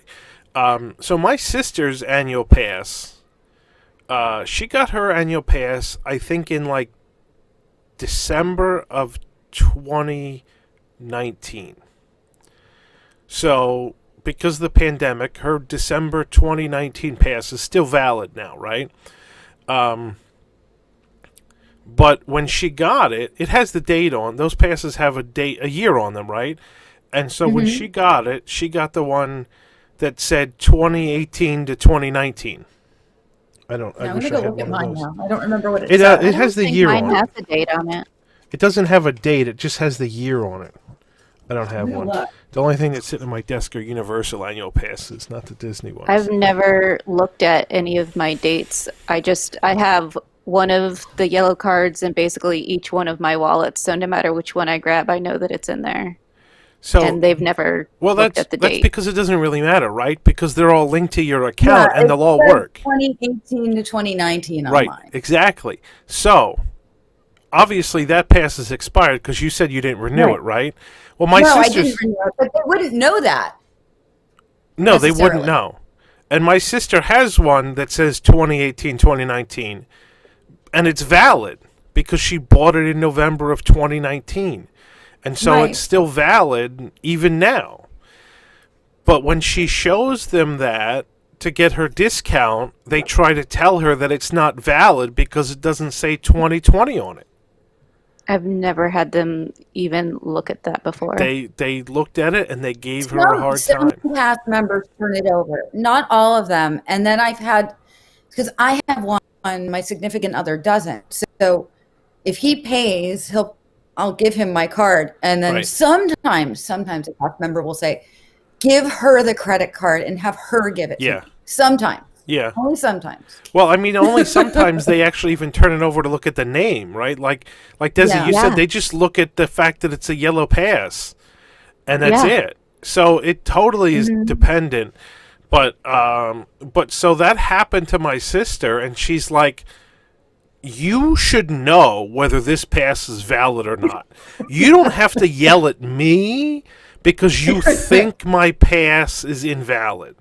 Like, you work for the company that issued the pass. If you can't figure out whether it's valid or not, that's not my problem. But that's how bad it is, right? Like Universal, let me contrast this with Universal. And I've said this before too, but it's worth saying again, because not the same people watch every week. Universal scans your annual pass every time you purchase something. And they had a promotion which started last year in July, or it started in June when they opened, I think. If you bought like $75 worth of merchandise in one transaction, you would get a $20 bounce back coupon. So you would get a $20 coupon off your next $50 purchase. You didn't have to do anything, it just automatically got loaded to your pass. And then when And they you actually went scanned back, the pass. because they scan your pass. So you don't even have to know that this promotion exists. You could go to Universal. You could spend $100 on something. You get a $20 coupon loaded to your pass, and the next time you go to a store and you buy something that's $50 or more, the cashier will say, "Do you want to use your $20 promotional coupon?" And why wouldn't you? Well, that's a different question, right? But No, thank you. in reality, the question is, you don't even have to know that this promotion exists to take advantage of it. And it's just there. And you say yes, and they scan your pass, and it uses the $20 coupon, and you save the money. And if you use the $20 coupon and your total was still over $75, you'd get another coupon. I had 3 coupons at one point in time loaded onto my pass because I was buying so much stuff. It's like, it's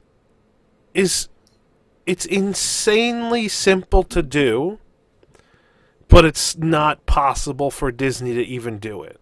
Not that Disney is going to give out $20 coupons, because we know they're not. No, never. But just the fact that they can scan your pass and track what you buy at Universal, but they can at Disney, like you said, Amy, it's like business can't. 101. No, they can't. They can't. They can do it at Disneyland. Somehow it works at Disneyland. Disneyland can do it. And they will They don't swipe even have your Magic pass Bands at Disneyland. to get your Wait. discount. They can. They just choose not to. For whatever reason, they'd have to integrate systems, and that is They would. far too complex. It's way for a too company like this. complicated. But they do it at Disneyland. They will scan your pass at Disneyland. And I know that because at one point, when the Premier Passes first came out, the ones that are valid at Disneyland and Walt Disney World, those Premier Passes are technically a Disney World pass that also is added into the Disneyland system so that it works at their turnstiles. The problem is that because it's technically a Disney World pass, they couldn't scan it on their cash registers to get you your discount. And so it caused a huge problem the first year that these passes exist, because the cashiers didn't know what to do, because they're accustomed to just scanning your pass. Because at Disneyland, different levels of passes get different amounts of discount. And so they had no idea what to do for Which the first also whole makes year. sense. Oh, it absolutely. That makes sense. It's the same way at Universal. It absolutely makes sense. You reward the people that spend more money on their passes. Yeah. But anyway, I know I've gone on several rants with this, So I don't know. and we're So way I off the think- Magic Bands topic, but I think I it's all think the relevant. question was, how do we feel about paying $5 for a Magic Band. Well, so where I was going with all of this was that, like, this whole ecosystem is premised on the fact that everyone has a Magic Band, and Right. it worked because everyone had a Magic Band, and now there's going to be people that don't, and that I feel is going to hinder uptake of the system in general. It's going to hinder the permeation of the system across all guests. And I think that's a mistake. Well, there's going to be people that go to the parks that don't understand what a Magic Band is or why they need it. And they're going to go, I don't need to pay $5 per person for my family of 10, because Sure. that's a lot of money for us. And they're not going to get it. And then they're not going to understand until they get there what it means. Right. And also the luggage tags. The luggage tags? Yeah, they're Luggage not tags have shipping the disappeared. luggage tags to people before their trip. You pick them up at the desk after you check in. Tell me how that makes sense. The Magical Express? No, the commemorative ones that Oh. you get when you stay on property. They used to send them with the Magic Band, so you get one for each person Oh, I in your never party. got them. How did you I've get never them? gotten a luggage tag. I Is mean, it like because I 20 live here years and they ago when it figured- had, like, the American Express logo on it, yeah, but I haven't No, gotten them. These are like little cute commemorative things that they're supposed I've to never mail gotten you. them. But a lot of I've people gotten didn't them a have few them. times.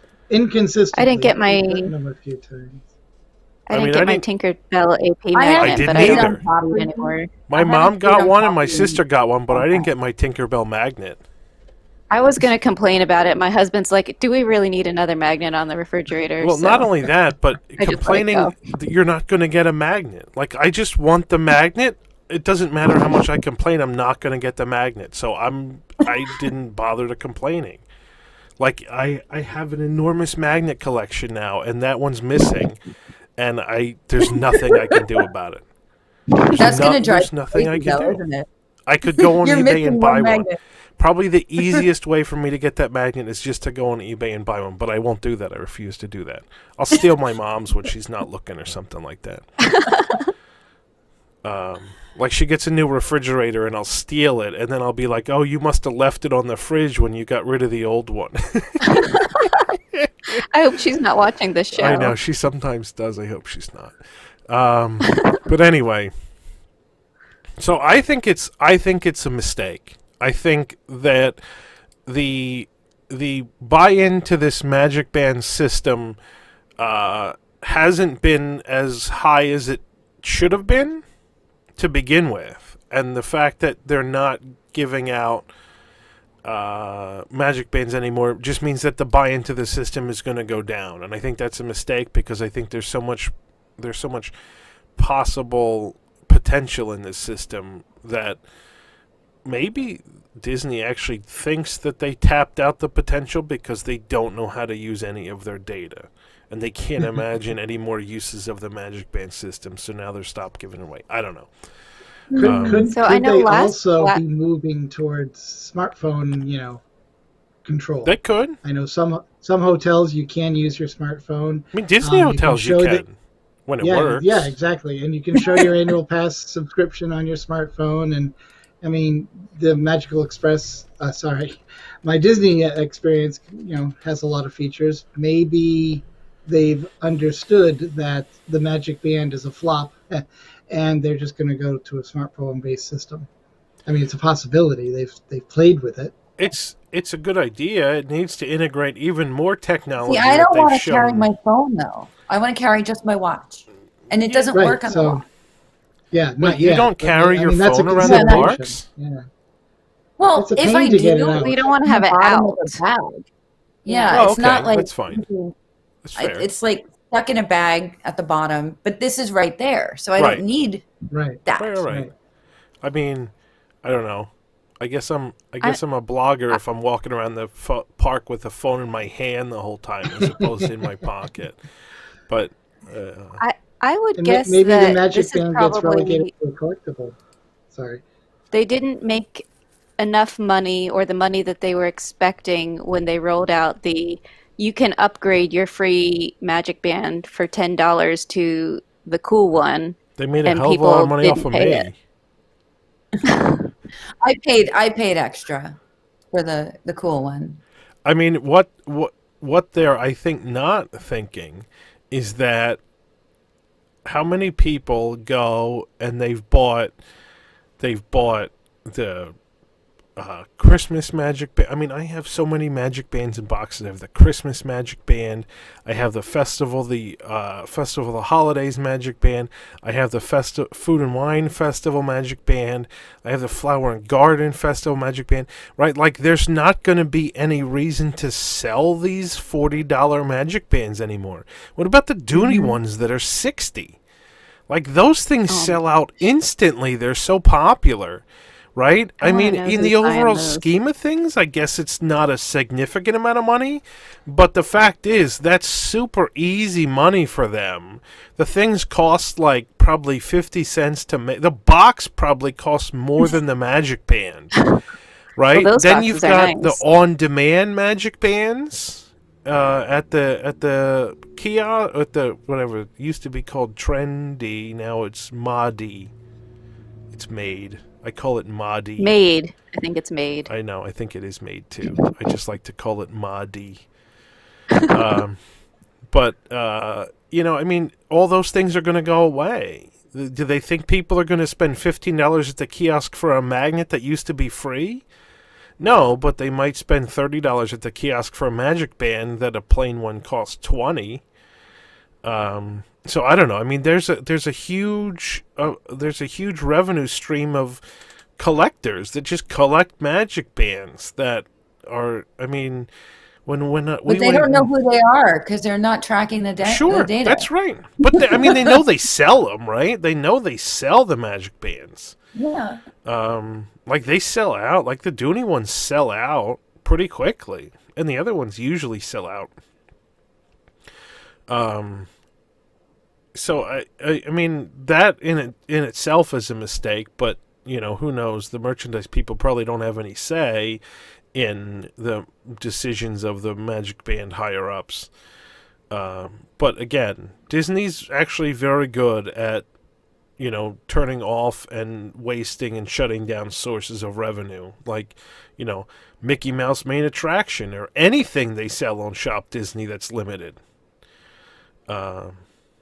But anyway, that's my rant about the magic. I wasn't coming into tonight with like rants in mind, but it's like I've had 3. Maybe I'm just backed up, and I've had 3 of them in my brain in the back. Rant. I did. I really did. You took Christmas off, and I know you needed to get them all out. I know. So anyway, what do you guys want to say? Anything more about magic bands now that I think I'm done my rant and my throat is kind of sore? I need a drink. I think we said all we can say about magic bands. It's silly to charge people $5 if you want them to use the technology. It's nickel and diming. It's silly.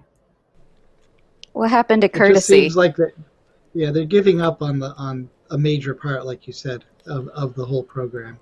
And it's going to become just a collectible thing. If you want to, to match your Dooney purse, you get the latest Dooney and Burke band. Then it gives you some cachet and something to wear on your wrist. Otherwise, hopefully, eventually, you just use your Apple Watch and it opens all the doors and charges everything for you. I mean, in some ways, they reinvented the wheel, but the wheel hadn't been marketed yet when they started with the Magic Band thing. So maybe that's part of the thinking here. I don't know. But still, it was kind of a cool thing that nobody else did. I mean, nowhere else did you get a magic band when you Volcano made a Bay hotel reservation. Well, that's different. That's something you don't keep, and it has a sillier name. But yeah, true. But I'm actually kind of glad you don't keep it. It's bigger. And it's huge, and they're ugly colors. Every one of them is an ugly color. But it does have an LCD screen, so that's neat. But I think they're giving up. To me, it sounds like they're giving up a little bit. I think so. They've realized it's not going to happen. All right. Let's run through the last topic. I don't have a lot to say. I want to hear what you guys have to say. They've now put plexiglass on the It's a Small World boats. My thought is this plexiglass thing is getting a little out of hand. I kind of would have thought. I kind of would have thought they would have really been looking forward to maybe 6 months down the road when, the vaccine's going to be pretty widely distributed, and maybe they can start taking plexiglass down, and especially since now it's after Christmas and crowds aren't going to be significant for another at least like 3 months probably. They might have just taken it a little slower, but they're kind of getting ridiculous. That's my thought. I'm not going to rant about this, but I'll let you guys talk. I'm actually shocked that they've waited this long for It's a Small World. When the parks first reopened and I could walk on to Peter Pan and I could walk on to Flight of Passage and, I was on Winnie the Pooh and there was nobody in line, so they just let us go again. Small World was the only line I had to wait in. And it's just crazy to me that they didn't do it sooner.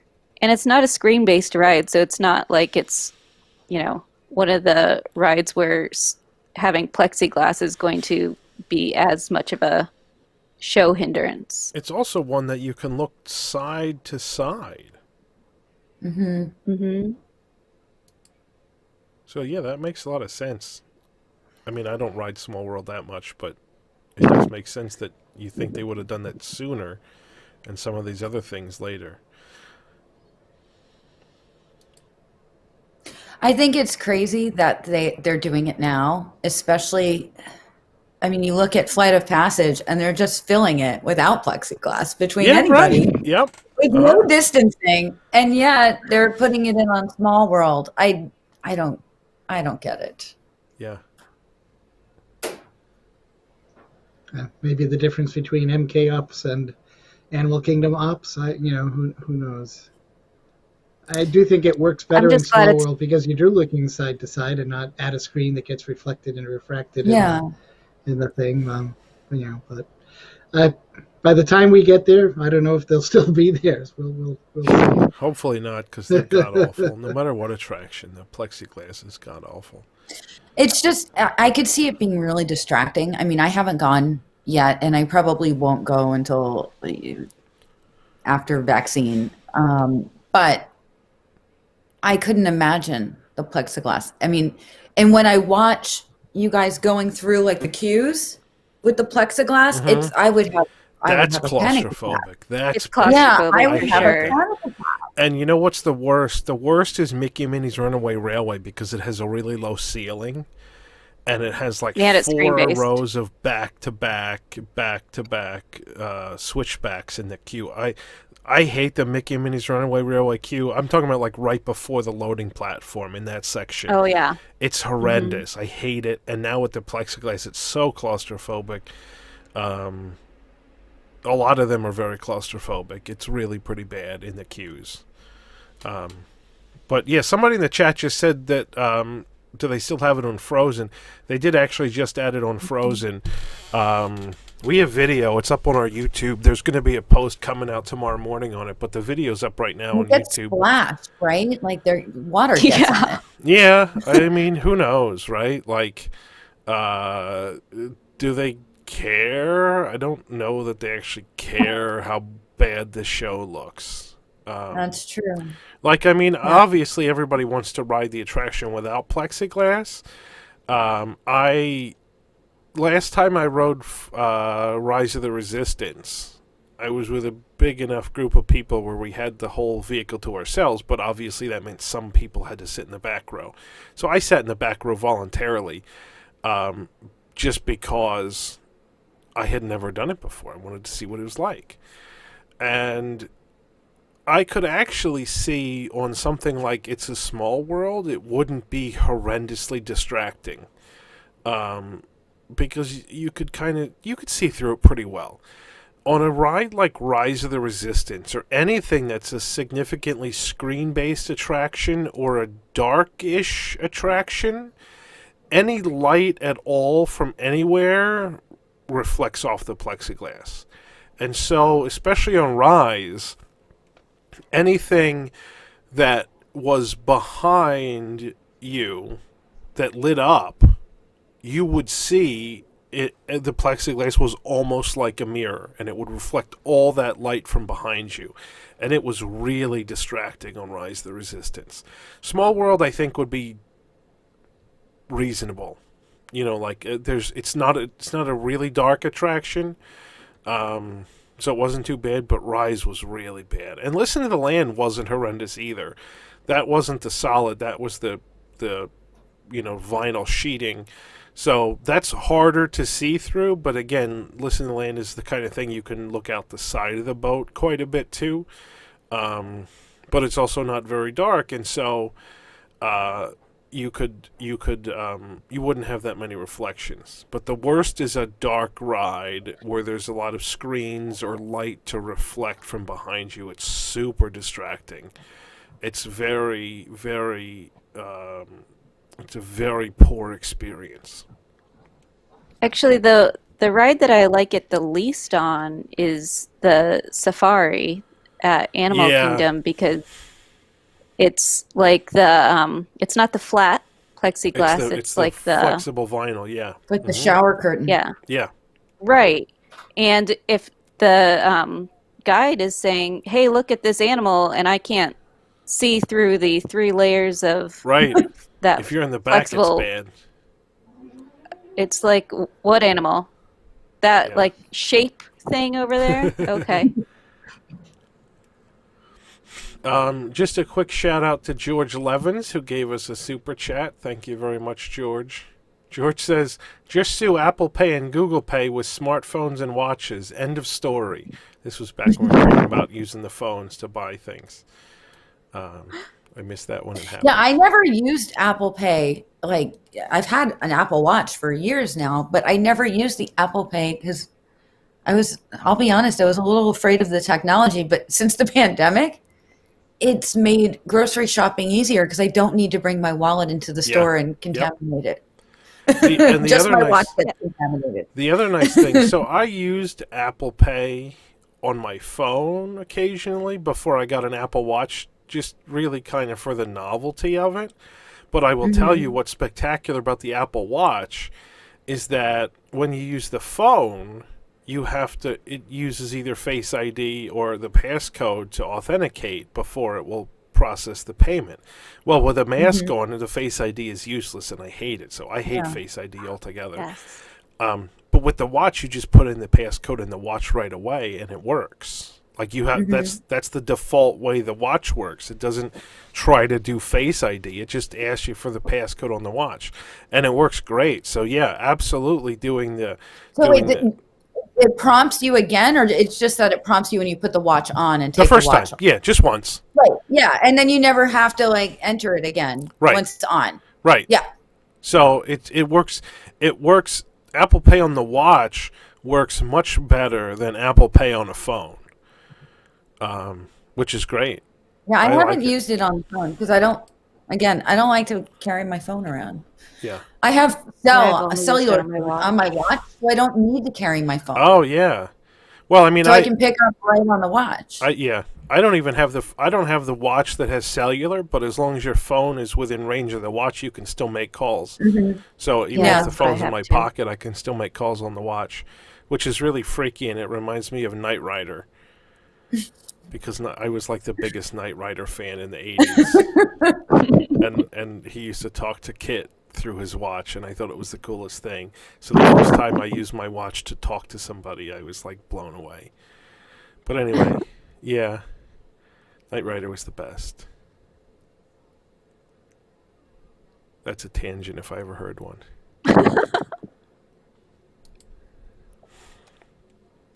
All right.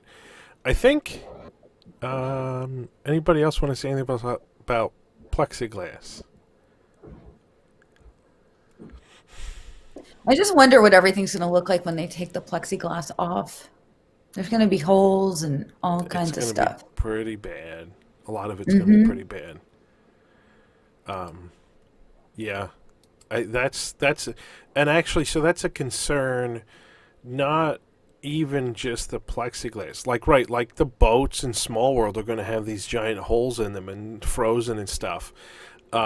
If you go to the worst example I've seen is if you go to Twilight Zone Tower of Terror, because the queue space that's on like the porch and the entranceway before you get to the elevator, like those were just sort of flimsy stanchions with ropes, and so in order to put plexiglass there, they had to put up supermassive sturdy support poles, and they just drilled them into the ground, and so you have like the really ornate tile floor on the porch, and then you have the carpet inside, and they just drilled in like these huge poles into the ground and essentially destroyed the floor to put these plexiglass dividers up. And so I think you're going to see a lot of that.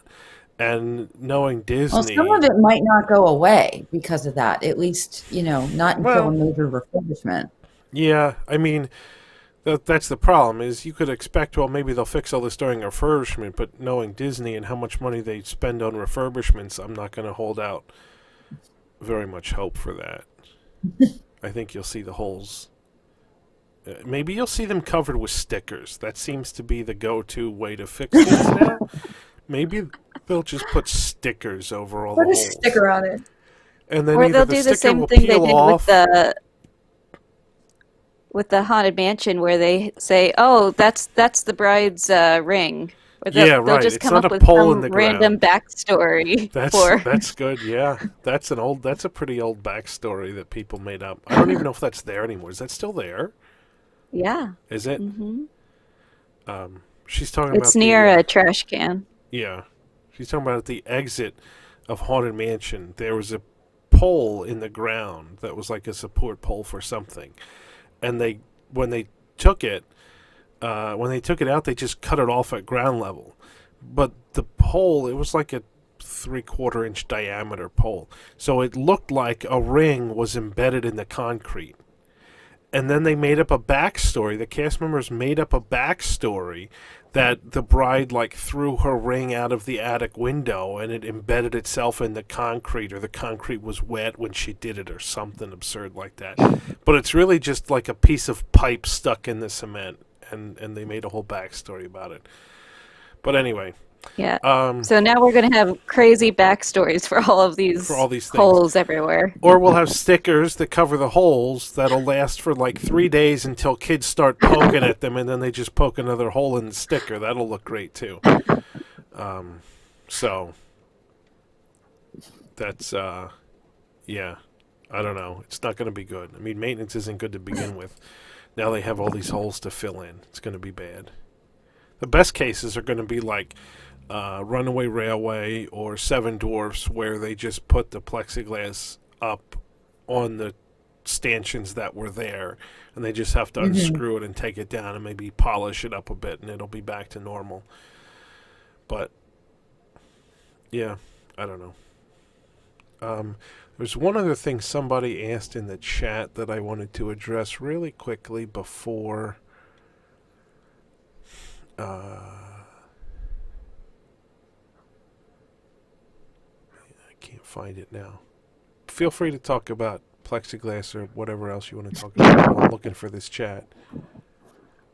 Talk amongst yourselves.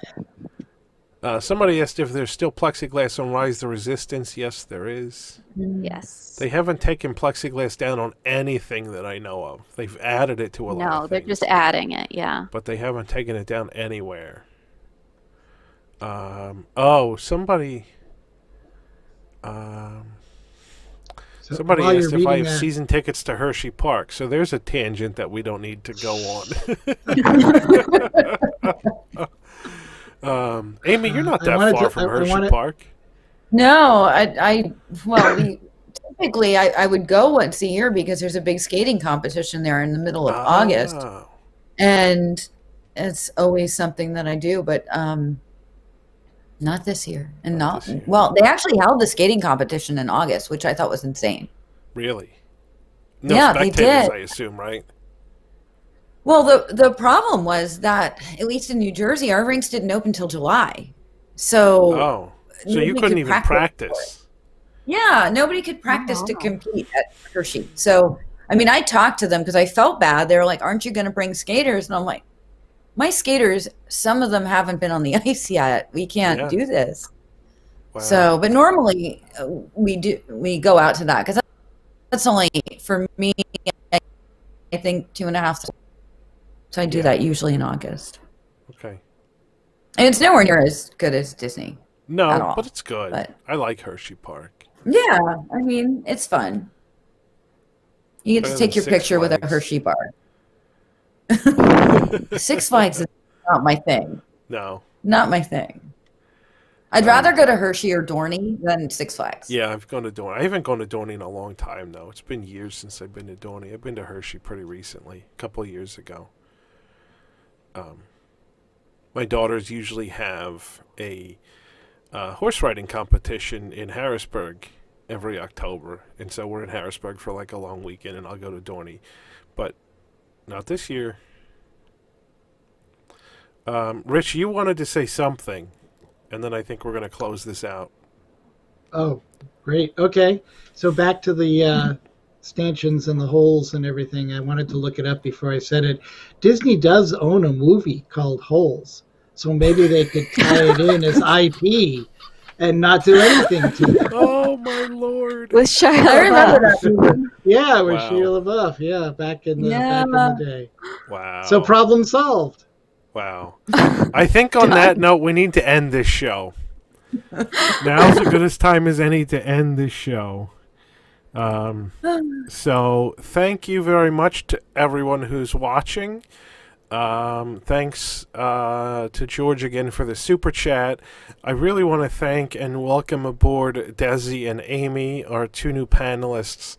There was quite a lot of kudos in the chat for our new panelists tonight. So I'm glad that people are liking you guys. I think it was a great discussion. Yeah, I wish I had the chat up so I could see. You could replay. It'll be there. You could replay and see what they It's said about it. almost always a lot of fun. Yes. Yeah. Aww. I actually purposely didn't tell you guys about the chat because I didn't want you to get too distracted and have too many things to pay attention to during the show.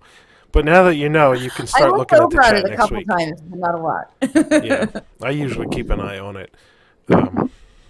We also have moderators in there. We had a couple moderators in there tonight too, but it was pretty calm chat tonight. Didn't need much moderation, which was good. But anyway, thanks everybody who's watched us. Thank you, Desi and Amy. We will certainly have you back again.